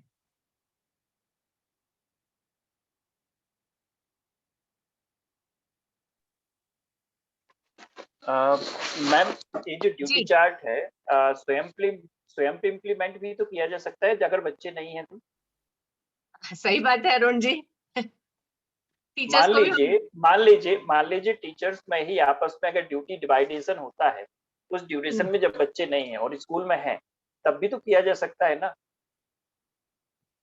जी बिल्कुल, जैसे पेपर्स कलेक्ट करना, किसके पेपर चेक हो गए, कितने बंडल चेक हुए, नहीं हुए, उसका डेटा रखना। इवन ड्यूरिंग एग्जाम रीचेकिंग की लिस्ट बनाना, रीचेकिंग का स्टेटस मेंटेन करना, बहुत सारी चीजें होती है। We can do, Arun ji बिल्कुल सही है, आप ये तरीका भी अच्छा हो सकता है। मैम, पर ठीक है, टीचर्स कैसे बनाएंगे इसको, जो पढ़ाते हैं टीचर्स? आपको फॉलो करना है। हमारा एम क्या है आप समझिए, आपको उसको फॉलो करना है। आपको जो ड्यूटी मिली है तो आपको उसमें ग्रुप में लिख के बताना है कि मुझे ये ड्यूटी मिली थी और मैंने ये किया है। ठीक है, आपको इसका भाग बनना है, हमको करना ये है कि इस तरीके को सीखना है, उसको इम्प्लीमेंट करना है। वाइस वर्सा किसी भी तरफ हो सकता है, आप टेबल के इस तरफ है या टेबल के उस तरफ है, इससे फर्क नहीं पड़ता है, आप है तो उसका हिस्सा। अरुण जी सही है?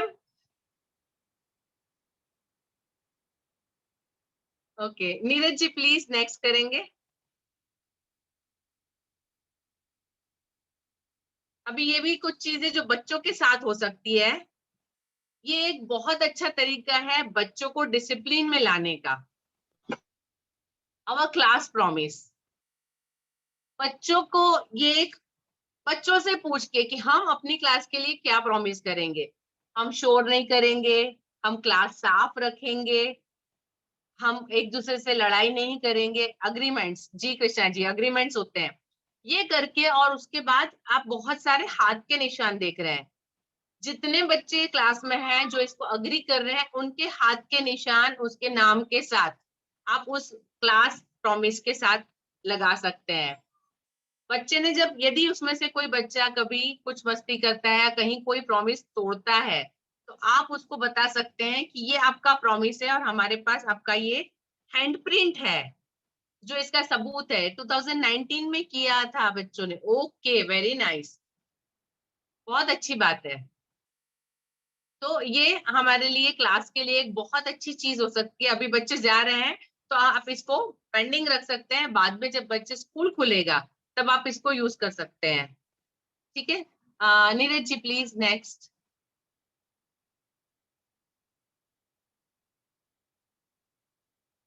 अभी ये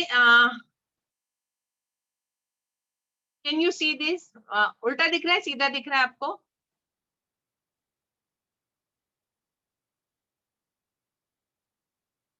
आप, मुझे उल्टा दिख रहा है, मिरर इमेज दिखता है। Can you see right properly?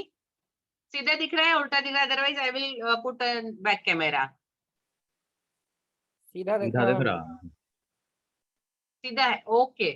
So this is, इसको बोलते हैं फ्लैप चार्ट, फ्लैप कार्ड्स या फ्लैप चार्ट बोलते हैं। मैंने इसमें बहुत सारी शीट्स यहाँ पे इसके आगे लगाई है। 80 वर्ड्स है, ए और टी से बनने वाले, जिसमें पीछे 80 आता है। आप राइमिंग वर्ड भी इस तरह से सिखा सकते हैं। It was bat, now it is cat. ठीक है, आप ये बच्चों को फोनिक्स के साथ बुलवा सकते हैं, उनसे करवा सकते हैं। Now it is mat,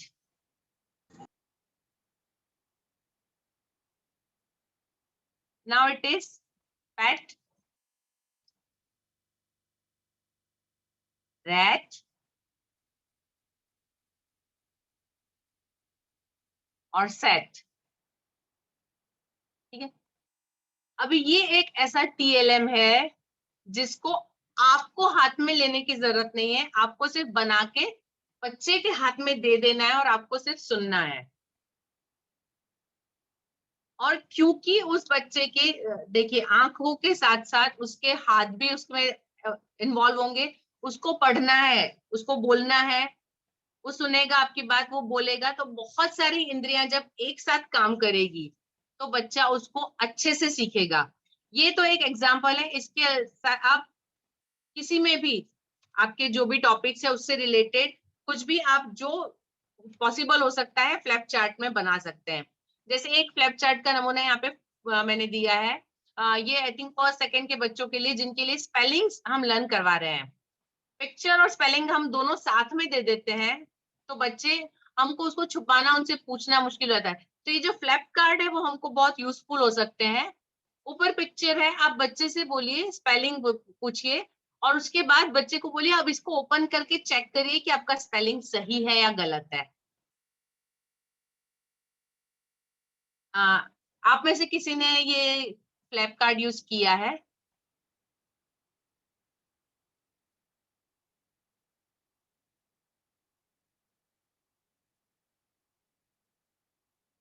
please chat box में लिख के मुझे रिप्लाई करिए यस या नो। प्रवीण जी नो, दीप्ति जी यस, लक्ष्मी जी नहीं, ये नाम नहीं लिखा है आई थिंक। अरुण जी से नो, कृष्णा जी से यस। बहुत सारे लोगों ने नहीं किया है, कुछ लोगों ने किया है। सोनाली जी नो, रूबी जी नो। ठीक है, तो अभी आप, आई थिंक ये आपके लिए बहुत यूजफुल हो सकता है। और ये तो सिर्फ इंग्लिश के स्पेलिंग है, इसके अलावा आप बहुत सारी जगह पे, जैसे मैथ्स के में जब फॉर्मूला आप यूज करवाते हैं a² + b², ठीक है, a² + b² आप ऊपर लिखिए और उसका a² + 2ab + b², जो उसका आंसर है इक्वल टू के बाद का फॉर्मूला, उसको नीचे लिखिए। ये फॉर्मूला याद कराने के लिए भी हो सकता। उसके बाद हम जब घात घातांक, हम स्क्वायर यूज करवाते, लर्न करवाते हैं बच्चों को, है ना, 2 का 4, 3 का 9, जब हम स्क्वायर याद करवाते हैं तो उसको भी आप इस तरह से बच्चों से बोल सकते हैं बनाने के लिए और उसको लर्न करने के लिए। फ्लैप कार्ड जो होता है वो बहुत यूजफुल होते हैं इस तरह से, क्योंकि उसमें बच्चे खोल के देखते हैं, बिजी होते हैं और उनको तुरंत, सपोज आपने पूछा है तो उनका आंसर सही है या नहीं वो इमीडिएटली ओपन करके चेक कर सकते हैं। इसलिए ये ज्यादा इंटरेस्टिंग और ज्यादा इफेक्टिव होते हैं। ठीक है, तो ये किसी भी सब्जेक्ट के लिए यूज किए जा सकते हैं। नीरज जी प्लीज नेक्स्ट करेंगे।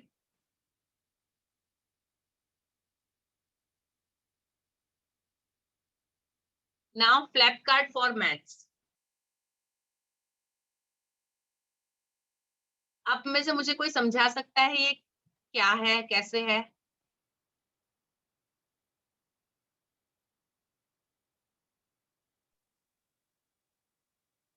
आई थिंक टेबल सिखाने का चार्ट है।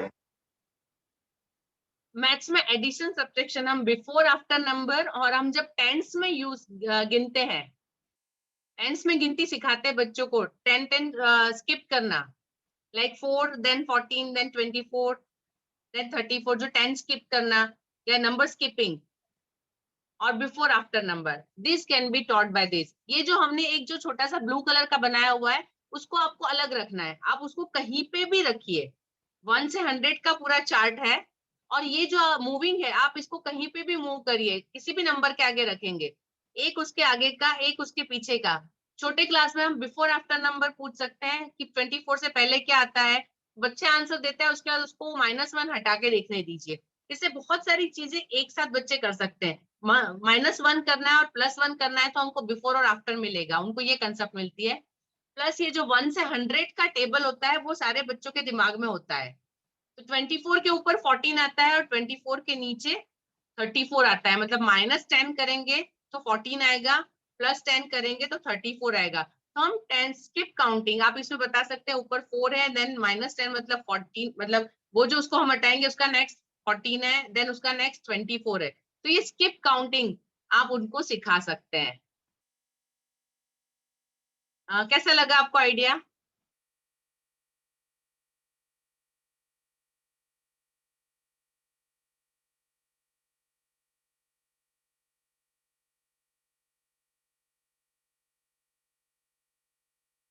जी thank you. Neeraj ji please next करेंगे। मैंने एक गेम रखा है, आई थिंक वो नेक्स्ट है।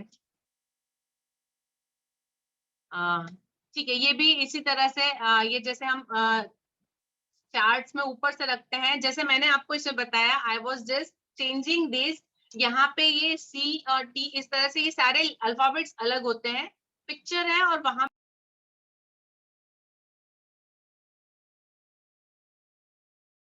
ये इस तरह का एक चार्ट है, ये भी एक तरीका होता है। Neeraj ji please next.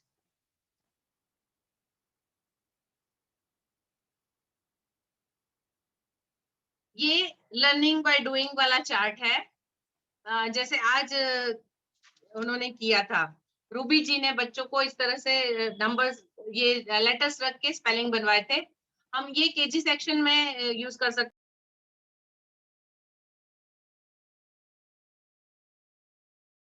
जो लेटर है इसमें दो चीज रखती है, आप जो प्लास्टिक के जो मूवेबल जो लेटर्स हैं उसको कैपिटल रखिए, और जो चार्ट है उसको स्मॉल रखिए, या वाइस वर्सा, नीचे कैपिटल और वो वाले स्मॉल। तो ये आप बच्चों को कैपिटल और स्मॉल मैच करना भी सिखा सकते हैं, बच्चे पहचानना भी सीख सकते हैं, उसको रखना भी सीख सकते हैं। सो many things can be done, और ये बच्चों के लिए इंटरेस्टिंग होगा। और कुछ बच्चे क्या होते हैं, स्टार्टिंग के अल्फाबेट तो सीख जाते हैं, ये एक प्रैक्टिकल प्रॉब्लम मैंने बहुत ज्यादा देखी है। एक तो PQ में बच्चे गलती करते हैं, X और Y में बच्चे बहुत गलतियां करते हैं, जो केजी सेक्शन के बच्चे या फर्स्ट स्टैंडर्ड के जो टीचर्स होंगे। B और D, F और T, ये सारे जो एरियाज हैं वो बच्चों के प्रॉब्लमेटिक एरियाज हैं। कोई टीचर जिनको ये मतलब अनुभव हुआ हो, आपने ये देखा है?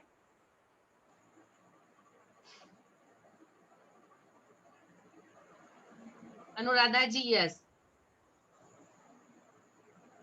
साक्षी जी यस, दिलीप जी यस, अभिलाषा जी यस, लक्ष्मी जी यस। जी हाँ, हम सबने ये फेस किया है, लेकिन हम उसका रीजन नहीं जानते, उसको कैसे सुधारना ये हमको शायद पता नहीं चलता है।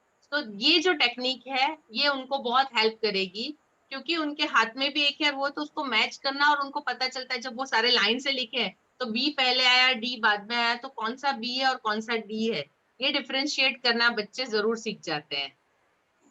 नीरज जी प्लीज नेक्स्ट करेंगे।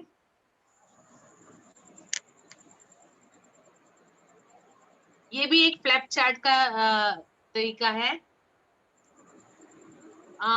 छोटे से बड़ा, माइक्रो से मैक्रो तक कैसे पहुंचना, हम बच्चों को समझाते हैं ऐसी चीजें। तो इसमें ये इस तरह से एक एग्जाम्पल दिया हुआ है, आप अपने टॉपिक के हिसाब से उसको बढ़ा सकते हैं।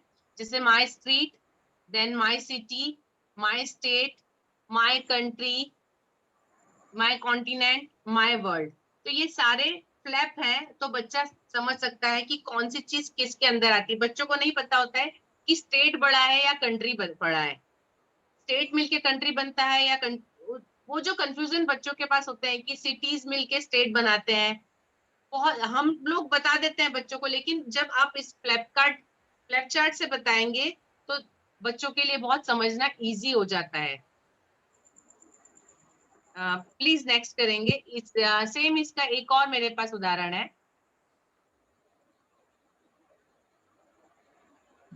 My place in the world, ये जियोग्राफिक ग्राफ सेम चीज है, लेकिन इसमें ये फ्लैप कार्ड की जगह सर्कस अलग शीट्स का यूज करके और फिर उसको बड़े से छोटा, तो किसकी कितनी ब्रेड्थ है, कौन कितना बड़ा है, किसमें कहाँ समाता है, ये चीज हम समझा सकते हैं। नीरज जी प्लीज नेक्स्ट करेंगे।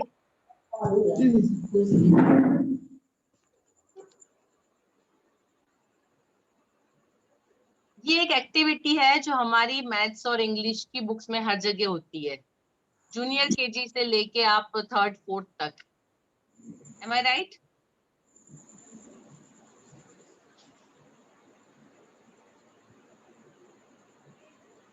प्लीज चेक बॉक्स में लिखिए। जी प्रवीण जी, अब इस एक्टिविटी को हम इंटरेस्टिंग किस तरह से बना सकते हैं क्लास के अंदर, ये एक तरीका है। चार्ट के ऊपर नंबर्स वगैरह जो लिखे उसके साथ में थंबप्रिंट्स जो होती हैं आप उसको यूज करिए, और फिर रबर बैंड होता है उससे बच्चे मैच करें। ये आप क्लास में टेस्ट भी कर सकते हैं। आपको क्लास में टेस्ट लेना है, आपको लिखने की जरूरत नहीं है, और बच्चे इंटरेस्ट लेके आपका टेस्ट देंगे। Am I right?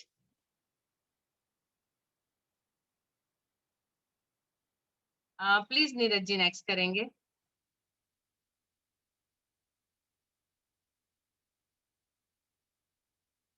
अभी ये जो है ये कुछ जो आपकी आइसक्रीम स्टिक्स होती है उसके ऊपर लिखा हुआ है।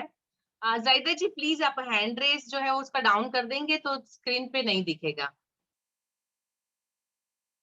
ये जो बच्चे, आप इसमें बच्चों को इनकरेज करने के लिए हर एक का एक कप बना दीजिए, हर एक का नाम लिख दीजिए, और ये जो स्ट्रिप्स हैं उनके ऊपर उन्होंने जो अच्छा किया है, आज का उन्होंने होमवर्क कंप्लीट कर लिया है, उन्होंने बना लिया, जो भी काम आप एवरीडे देते हैं उन्होंने कंप्लीट किए, तो जिस दिन जो काम कंप्लीट किया उसकी स्ट्रिप उनको मिले और वो अपने ग्लास में रख दे। जिसके ग्लास में सबसे ज्यादा स्ट्रिप्स होगी उसके लिए कुछ एप्रिसिएशन आप प्लान कर सकते हैं। तो क्लास में सभी बच्चों को इंटरेक्टिव बनाने के लिए आप ये यूज कर सकते हैं। जो भी आपके, जैसे हमने ड्यूटी लिस्ट बनाई थी उस तरह से ये क्लास वर्क जो बच्चों का होता है उसके अप्रिसिएशन के लिए होता है। ठीक है, नीरज जी प्लीज नेक्स्ट करिए।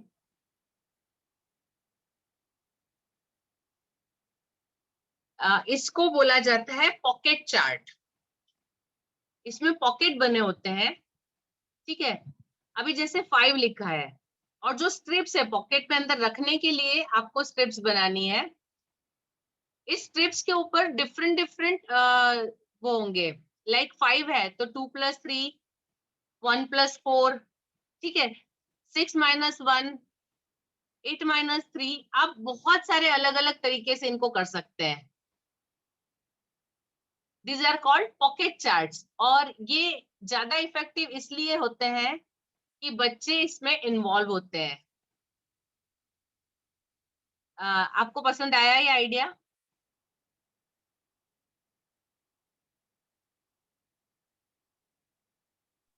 इसको एक बार फिर से रिपीट कर देंगे और यूज बता सकते हैं मैम एक बार फिर से? पॉकेट चार्ट है, इसमें पॉकेट्स बने हुए हैं और हर पॉकेट में ये जो स्ट्रिप्स रखे हैं वो अलग अलग होते हैं, ठीक है, बाहर होते हैं। जैसे 5 लिखा है पहला, उसके अंदर जो स्ट्रिप है, नीरज जी आप प्लीज इसको जूम इन करेंगे।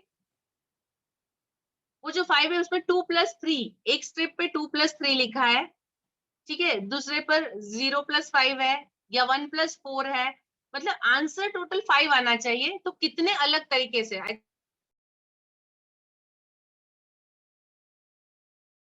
थर्ड स्टैंडर्ड में हम मैथ्स में ये बच्चों को जरूर सिखाते हैं कि different different, yes 3+2 4+1, Krishna ji बिल्कुल सही। इस तरीके से आपको आंसर एक ही लाना है, लेकिन जितने ज्यादा वेज हो सकते हैं, तो ये चार्ट जो है उसके लिए यूज हो सकता है। आप आपकी जो स्ट्रिप्स हैं, जो पॉकेट में रखने वाली स्ट्रिप्स हैं, उस पे डिफरेंट डिफरेंट लिखे होंगे, तो बच्चे को ये करना है, वो स्ट्रिप देखना है और उसको जो भी लिखा है, इनकेस इट इज 3+2, तो उसको पता होना चाहिए कि 3+2 मतलब 5 आता है, तो he has to put in 5, उसको 5 वाले पॉकेट में उसको रखना है। ये क्लास एक्टिविटी बच्चों के रिवीजन के लिए, बच्चों के टेस्ट के लिए बहुत अच्छा तरीका है, क्योंकि क्लास टेस्ट हर बार बच्चे 3+2 5 ऐसा लिख के एवरी टाइम वो लोग देते हैं, स्टेप्स चेक करके पॉकेट में रखना है। जी कृष्णा जी बिल्कुल सही। तो ये क्लास टेस्ट का एक बहुत अच्छा अलग अनोखा तरीका है, इससे सब लोग इंटरेस्टिंगली जुड़ेंगे। एम आई क्लियर अरुण जी?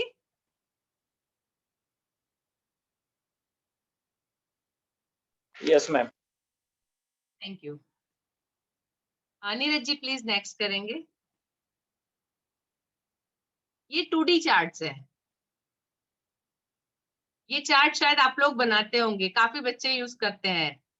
इसमें जो बेस चार्ट जो बेसिक होता है, उसके अंदर कुछ जो पार्ट्स होते हैं उसको हम अलग से चार्ट पेपर या कुछ और चीजें लाइक थर्मोकोल बॉल्स होते हैं या प्लास्टिक बॉल्स होते हैं, कि जो उस चार्ट के ऊपर रह सके। बहुत ज्यादा हैवी चीज हम नहीं लगा सकते, लेकिन इस तरह की कुछ चीजों से हम उसको 2D चार्ट इस तरह से हम बना सकते हैं। उसके डायमेंशन थोड़ा सा जब चेंज होता है तो थोड़ा अट्रैक्टिव हो जाता है, ठीक है।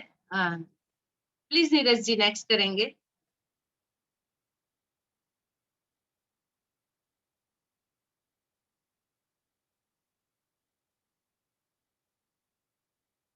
नीरज जी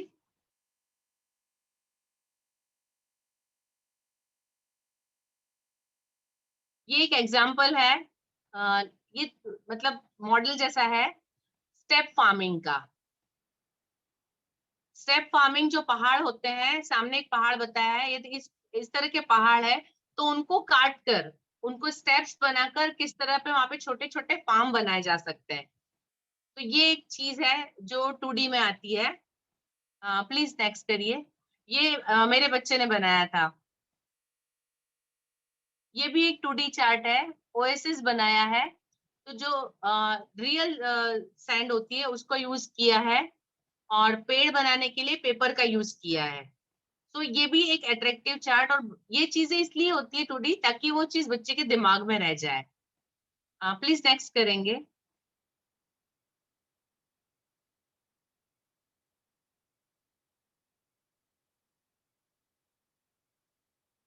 ये एक आपके लिए गेम है। This game is for all of you. Can you make 36 with this numbers? Whatever you want to use, आप एडिशन सब्ट्रैक्शन जैसे भी चाहते हैं आप करिए। जो अभी हमने पॉकेट चार्ट में किया ये उससे उल्टा है।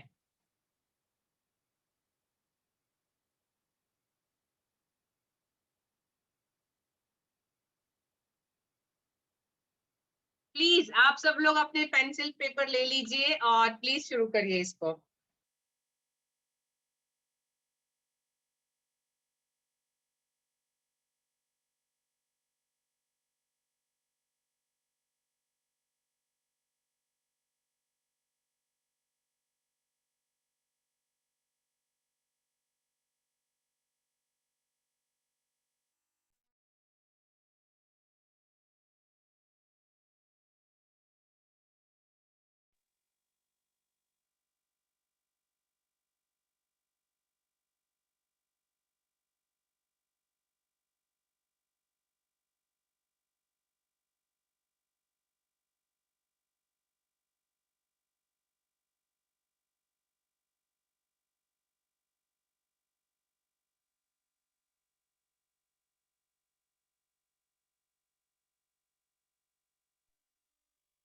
या मैम आंसर दूं? थोड़ा सा हम वेट कर ले सबका। जी मैम।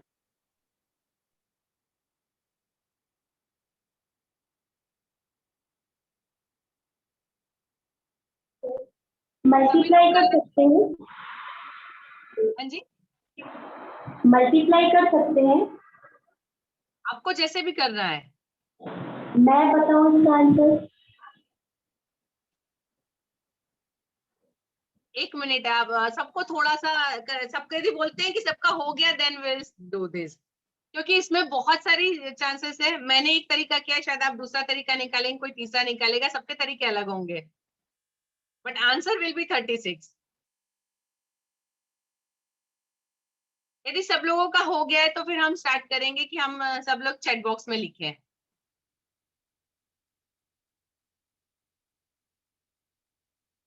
हम आंसर मत बताइए, बहुत सारे वेज हो सकते हैं। हमको यही करना है, हमको देखना है कि हम कितने वेज इसमें ढूंढ सकते हैं। लेट अस सी कितने तरीके हो सकते हैं इस लेटर्स से। सबका हो गया? Should we start?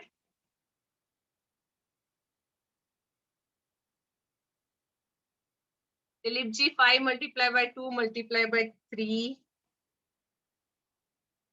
plus 6, एक इक्वेशन हुआ। Arun ji, 5 into 6, sorry I missed it.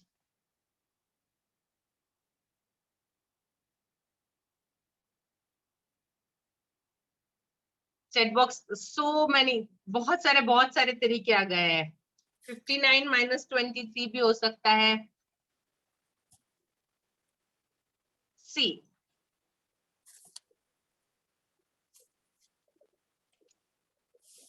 आप हम जब बैठते हैं, हम इनसे कोई एक, हम एक ही तरीका सोच सकते हैं, लेकिन जब इतने सारे लोगों ने उसको सोचा, आप देखिए चैट बॉक्स भर गया है और हर किसी ने अलग तरीके से सोचा है, राइट? 4 तरीके से हुआ। Okay, excuse me ma'am. तो अभी हमको क्या सीखने को मिलता है इससे?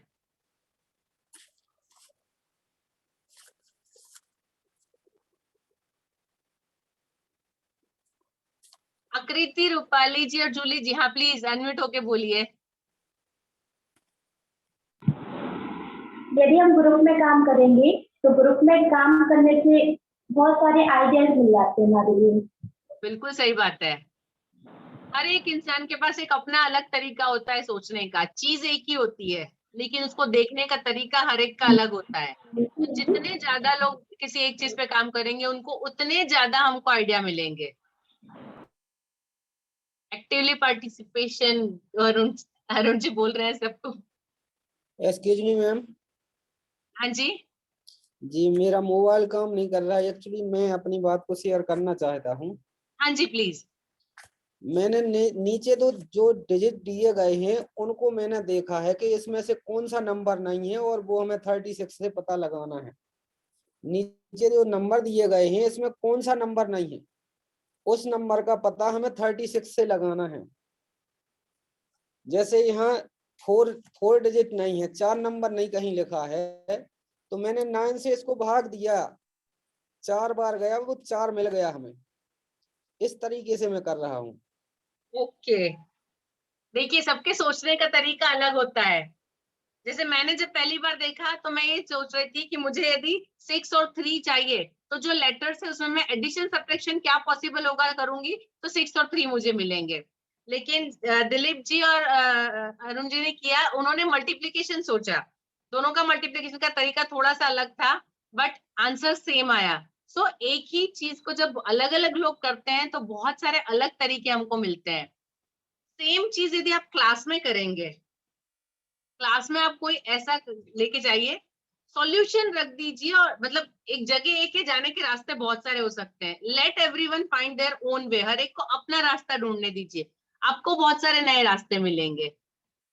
तो इस तरह से आपकी क्लास को इंटरेस्टिंग बनाने के लिए आप लोग कभी कभी इस तरह की कोई एक्टिविटी क्लास में कर सकते हैं। सेम एक्टिविटी भी आप यूज कर सकते हैं, इसी तरह के नए इक्वेशन भी बन सकते हैं। तो ये क्लास को आपको इंटरेस्टिंग करेंगे। हमारे में पहले स्कूल में थी, एक प्रिंसिपल सर थे, वो क्या करते थे, उन्होंने एक तरीका निकाला था, हर हफ्ते वो एक ऐसी पहेली लाते थे, इस तरह से कुछ थोड़ा सा, क्योंकि हम सब तो टीचर्स हैं, हम लोग अच्छे से गणित जानते हैं, इसलिए हमने तुरंत उसको कर लिया, लेकिन बच्चों के लिए ये जो है वो थोड़ा डिफिकल्ट टास्क होगा। वो इस तरह की पहेली हर रोज लाते थे, और जो हमारा स्कूल का बाहर सॉफ्ट बोर्ड, मेन बोर्ड जो एंट्री पे बोर्ड लगा होता था, वहां पे वो लग जाता था, वो प्रिंट निकाल के वो पहेली वहां लगा के। उसके बाद सारे दिन में बच्चों को ये होता था कि जब भी उनको मिल जाता है उसका आंसर, उनको जाके प्रिंसिपल सर के ऑफिस में जाके अपना नाम और आंसर लिख के उनको दे देना है। फिर जिसके, और उसके बाद नेक्स्ट डे सर क्या करते थे, उसका आंसर वहां पे बोर्ड पे और क्वेश्चन दूसरा नेक्स्ट डे का, मतलब आप जब जाएंगे तो आपको कल का आंसर वहां मिलेगा और आज का क्वेश्चन मिलेगा। तो ये एक बच्चों को इन्वॉल्व करने के लिए बहुत अच्छी एक्टिविटी है। एक तो इससे बच्चों का रीजनिंग बढ़ता है, बच्चे सोचते हैं बहुत सारा इसको, लेकिन इसमें शर्त ये होनी चाहिए कि घर जाने से पहले उनको आंसर देना है, क्योंकि घर जाने के बाद तो बच्चों के हाथ में मोबाइल है, वो किसी भी चीज का आंसर ढूंढ लेंगे, पेरेंट्स और बाकी सब तो बाद में, लेकिन वो सबसे पहले, तो वो नहीं होना चाहिए। सो सेम डे वही क्लास के अंदर जाने से पहले जितने लोगों ने आंसर दिया, फिर आप उनके अप्रिसिएशन के लिए भी कोई चीज रख सकते हैं। तो ये जो बुलेटिन बोर्ड होता है उसको इस्तेमाल करने का एक बहुत अच्छा तरीका है। ठीक है, नीरज जी नेक्स्ट करेंगे।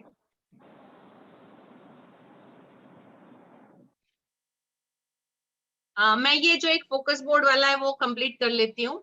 एक्चुअली मेरी जो स्लाइड है आज काफी लंबी थी, मुझे लगा था कि मैं काफी कुछ बता पाऊंगी, बट हम उसको नेक्स्ट टाइम डिस्कस करेंगे। अभी एक है फोकस वॉल या बुलेटिन बोर्ड हम जिसको बोलते हैं। ठीक है, आपके क्लासरूम के लिए क्यों जरूरी है, जैसे मैंने अभी जो आपको एक एग्जांपल दिया, ये जो पहेलियों वाला, उसी तरह से जो आपके क्लास का बुलेटिन बोर्ड होता है। जी कृष्णा जी, आपका जो बुलेटिन बोर्ड होता है, बुलेटिन बोर्ड मतलब एक जो हमारा सॉफ्ट बोर्ड होता है जिसपे हम जब भी चाहे उसके ऊपर जो भी पेपर्स है उसको चेंज कर सकते हैं। ये बच्चों के से कम्युनिकेशन का एक तरीका होता है, इसको आपको यूज करना है आपकी नेक्स्ट आने वाली एक्टिविटी। ठीक है, या कुछ बच्चों ने अच्छा किया है, जैसे हमारे जो ये JSS है उनका मैंने लास्ट मंथ का देखा था, तो वहां पे भी एक बुलेटिन बोर्ड है। जितने लोग बहुत अच्छे से अपना नियत कार्य वगैरह 80% से ऊपर कंप्लीट करते हैं, तो उनके नाम और फोटो या कुछ जो हम इसमें जो एक्टिव पार्टिसिपेंट्स हैं उनकी नाम वगैरह जो लिखे जाते हैं, तो this is called bulletin board, वो बुलेटिन बोर्ड है। तो हर कोई, आप लोगों को सबको खुशी होती होगी कि हम इस बुलेटिन बोर्ड पे आ जाए, तो ये चीज हम क्लास में भी कर सकते हैं। तो ये फोकस वॉल या बुलेटिन बोर्ड, हम इसको कुछ भी कह सकते हैं। Please Neeraj ji next slide करेंगे, नेक्स्ट 2 स्लाइड है उसमें हम बुलेटिन बोर्ड, हम टीचर कैसे बच्चों को इन्वॉल्व करने के लिए कर सकते हैं। जब बच्चे नहीं है, जब वो आ रहे हैं, उनको मतलब वेलकम करने के लिए, या उनको एक क्या बोलते हैं, एक अपनेपन की, या उनको बोलते हैं ना गर्व की फीलिंग देने के लिए, तो ये है the future of the world is in this school. इस तरह से कोई आप बहुत अच्छा सा थॉट लगा के आप उन बच्चों को मतलब स्कूल की तरफ अट्रैक्ट कर सकते हैं, क्योंकि जब बच्चा ये देखता है तब उसको अपने आप को फील होता है कि यस आई एम इम्पोर्टेंट, मेरी अहमियत यहाँ पर है, ये क्योंकि हर बच्चे के लिए लिखा हुआ है। नीरज जी प्लीज नेक्स्ट करिए, वो भी इसी से रिलेटेड है।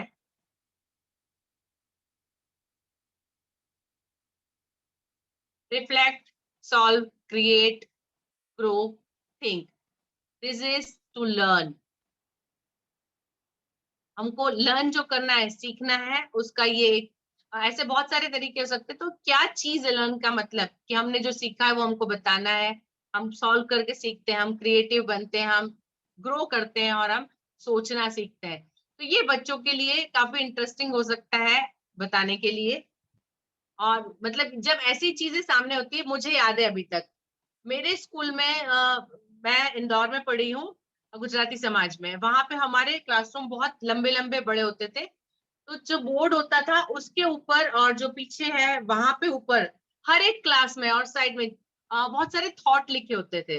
तो आप जब किसी एक क्लास में 1 साल के लिए बैठते हैं और वो जो 5-6 थॉट होते हैं, वो थॉट हर रोज आपकी वो ऑयल पेंट से पेंट किए हुए थे, और हर एक क्लासरूम में ऐसे दीवार पे कम से कम 8 से ज्यादा ऐसे थॉट थे। तो वो थॉट ऑलवेज आपको मतलब वो करते हैं।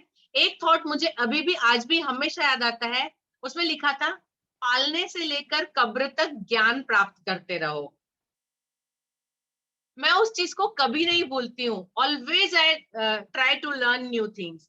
मैं हमेशा कुछ नया ढूंढने की, कुछ नया सोचने की कोशिश करती, क्योंकि वो थॉट आज तक, मैंने बचपन में 1 साल उस क्लास में बैठी थी, 1 साल हर रोज देखा है, तो वो मेरे दिमाग में बहुत अच्छे से छप गए। तो इस तरह से हम जो बोर्ड्स होते हैं उनका यूज कर सकते हैं।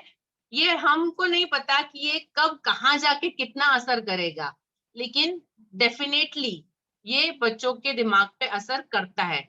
ये क्या चीजें होता है, अनकॉन्शियस माइंड के अंदर जब ये चीजें रह जाती है, उस वक्त ये बहुत असर करती है। ठीक है, अभी एक छोटा सा और मेरे पास है, I would like to show you. आप इस तरह से ये मैंने एक छोटा स्क्वायर बनाया है, उसमें 4 लेटर लिखे हैं।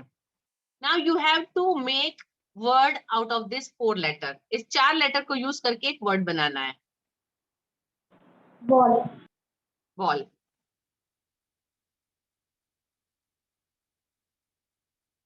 पोस्ट, लैब, बनाइए प्लीज। Stop, yes. और पोस्ट आएगा, लैब, स्पॉट भी हो जाएगा मैम। स्टॉप भी होगा। स्पॉट, स्पॉट, सही लेटर नहीं सॉरी, नो सॉरी, थोड़ा मेरा फोन आ गया था, डिस्टर्ब हो गया।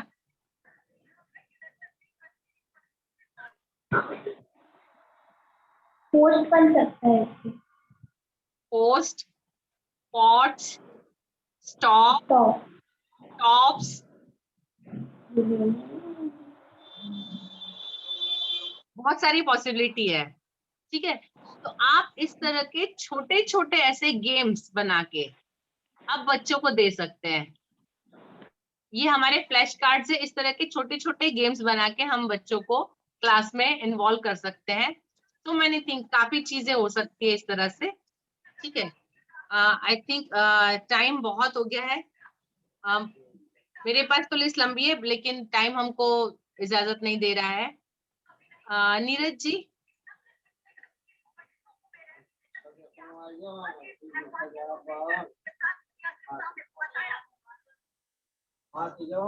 टीचर्स, मैं आपसे खत्म करने से एक बार पहले पूछना चाहूंगी कि जो भी मैंने आज बताया, क्या ये आपके लिए यूजफुल है?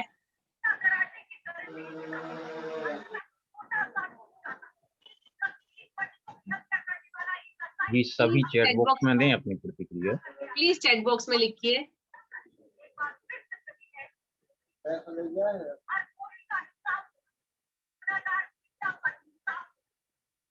जी, thank you very much. Thank you Aakriti जी,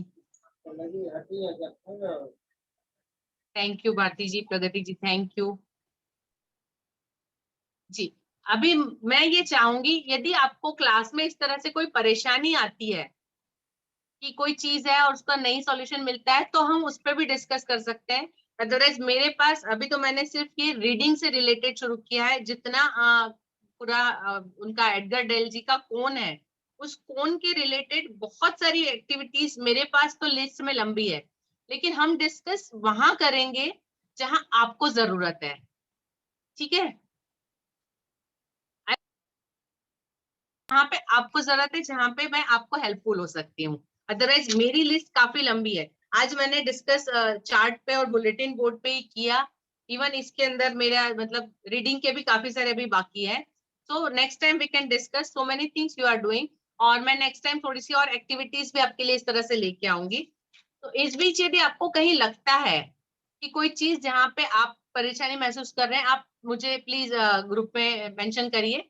तो मैं नेक्स्ट टाइम की अपना जो वेबिनार है उसमें उस तरह की उसके जो सॉल्यूशंस है मैं उनको लेके, क्योंकि मेरी लिस्ट तो काफी लंबी है और टाइम कम पड़ जाएगा। Thank you Abhilasha ji. I hope I am clear.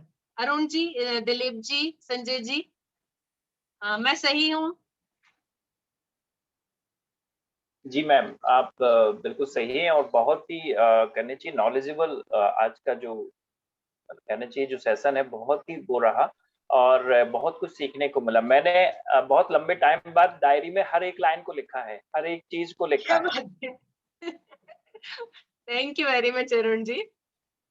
क्योंकि हर एक चीज ऐसी है कि हम जब नए टीचर्स आते हैं उनकी अब धीमे धीमे टाइम भी आ रहा है उनको ट्रेन करने का, क्योंकि जब बच्चे चले जाते हैं तब उसके बाद टीचर्स का रेगुलर उनको मॉनिटरिंग करना, सिखाना और वो चीजें नए टीचर्स को ट्रेन करना वो हम लोगों के दायित्व में आ जाता है। तो उस जी। हिसाब से भी बहुत वैल्यूबल है और जो जो भी शिक्षकों ने भाग लिया है, जिन्होंने अपना समय दिया है, आई होप सबने बहुत कुछ सीखा होगा और आगे इसका बहुत अच्छे से उपयोग भी करेंगे, ऐसी उम्मीद हम सभी की है। जी, मैं एक सजेशन देना चाहूंगी। अभी जब बच्चों के एग्जाम हो जाते हैं, हम बच्चे नहीं आते हैं, टीचर्स पेपर चेकिंग वगैरह में बिजी होते हैं, उसके बाद टीचर्स के पास थोड़ा टाइम होता है। तो यदि आप पॉसिबल है तो इस तरह के टीएलएम आपके इस फ्री टाइम में, जब वेकेशन के पहले आप आते हैं, बच्चों के आने से पहले, उस वक्त भी आपके पास थोड़ा टाइम होता है जब आप नेक्स्ट सेशन की तैयारी शुरू करते हैं, तो इस टाइम को हम यूटिलाइज कर सकते हैं इस तरह के टीएलएम बनाने के लिए। और ये टीएलएम जब आप मतलब जिसको जो आता है वो बना दे। इट इज नॉट कंपलसरी कि मैं यदि मैथ्स की टीचर हूँ तो मैं सिर्फ मैथ्स का ही टीएलएम बनाऊंगी। यदि मुझे इंग्लिश का टीएलएम अच्छे से समझ में आता है, मैं कुछ नया तरीका है तो I can do. Am I right Arun ji? या मैम, तो दिस क्योंकि कैन बी एक यूजफुल दूसरे फॉर की ऑल। इससे एक दूसरे की हेल्प भी तो होगी ना, एक जी दूसरे के साथ कोलैबोरेट करके काम करना भी सीखेंगे और एक दूसरे पार्टिसिपेट भी करेंगे, एक दूसरे का नॉलेज भी गेन करेंगे। जी बिल्कुल। तो ये आपके लिए टाइम है जब आप अपने टीएलएम यूज बना सकते हैं, ताकि आप जब नेक्स्ट सेशन शुरू होगा तो आपको बहुत इजी रहेगा। बहुत सारी चीजें, इससे बहुत सारी आसानी हो जाती है क्लास को कंट्रोल करने के लिए, क्योंकि आप सिर्फ बोर्ड पे लिखिए और फिर बच्चों से करवाएं। और यदि आप टीएलएम लेके जाते हैं तो आप पूरी क्लास को एक साथ इन्वॉल्व कर सकते हैं, क्योंकि सबका ध्यान वही होगा। ठीक है? हाँ ठीक है। हम नेक्स्ट सेशन में और भी, मेरे पास ऐसे काफी सारे आइडियाज हैं, उसको लेके कुछ एक पजल इस तरह से लेके हम इकट्ठे होंगे। तब तक प्लीज टीचर्स, यदि आपको कहीं पे कुछ लगता है कि किसी चीज में प्रॉब्लम और जहां मैं हेल्पफुल, आप ये एडगर का डेलकोन में ऐसा होगा तो ये कुछ एक जो पिक्चर्स है या इसका ये जो पीपीटी है, क्योंकि अभी आधा बाकी है, मैं इसलिए पूरा पीपीटी शेयर नहीं कर रही हूँ क्योंकि नेक्स्ट टाइम हमको डिस्कस करना है। तो I will try to make, जितना हमने आज किया उसका एक नया पीपीटी बनाती हूँ मैं, और वो आपको इसमें शेयर करूंगी, ताकि आप उन सारी चीजों को अपने पास नोट डाउन कर सके। ठीक है? आप उसको यूज कर सके फ्यूचर में। और आगे का जो हमारा कौन है, उसमें जो चीजें हमारा ऑडियो आएंगे, ऑडियो विजुअल आएंगे, ट्रिप्स आएंगे, डेमोन्स्ट्रेशंस आएंगे, एक्टिविटीज आएंगी, तो उसमें आप लोग काफी सारे कुछ करते होंगे। मैं वो डिस्कस करना चाहती हूँ जो आप नहीं करते हैं। जैसे आज हमने चार्ट डिस्कस किया, चार्ट आप सब बनाते थे, लेकिन बहुत सारे ऐसे तरीके होते हैं जब हम डिस्कस करते हैं तो नए पता चलते हैं। So we can do that. In case you are having, please share. ठीक है? आज का सेशन मैम बहुत अच्छा रहा। मैं सोच रहा था कि आज यदि स्कूल के ऑल टीचर्स होते तो उनके लिए बहुत अच्छा रहता। बाकी मैं आज की जो लिंक है मैं उनको प्रोवाइड करूंगा और उनसे बोलूंगा कि बिल्कुल जरूर इस वेबिनार को देखें और उससे बहुत कुछ सीखें। बहुत अच्छा रहा ma'am. Thank you Sanjeev ji. Thank you ma'am.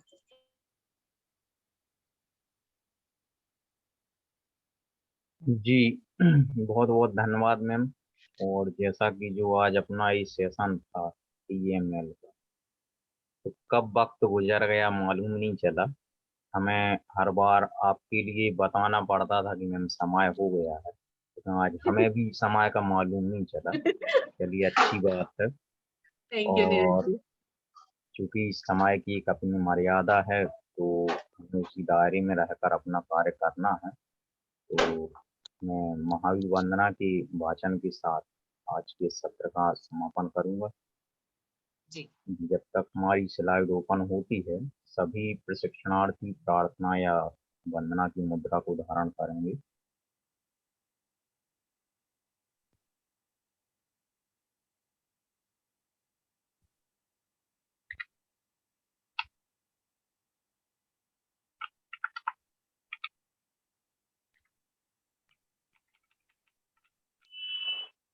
बोलिए महावीर भगवान की। जो मोह माया माने मति सर मदन मर्दन वीर हैं, जो विपुल बिकिनो बीच में भी ध्यान धारण धीर हैं, जो तरण तारण भव निवारण भव जलधि के तीर हैं, वे वंदनीय जिन्हें से तीर्थम और स्वयं महावीर हैं। बोलिए भगवान महावीर स्वामी की जय। जी, आप इसी तरीके से सेशन में जुड़ते रहिएगा और हमेशा सीखते रहिएगा। हम पुनः अगले सप्ताह इसी कड़ी में पुनः रूबरू होंगे। तब तक के लिए आप सभी को नमस्कार। जय जिनेंद्र। जय जिनेंद्र। शुभ रात्रि।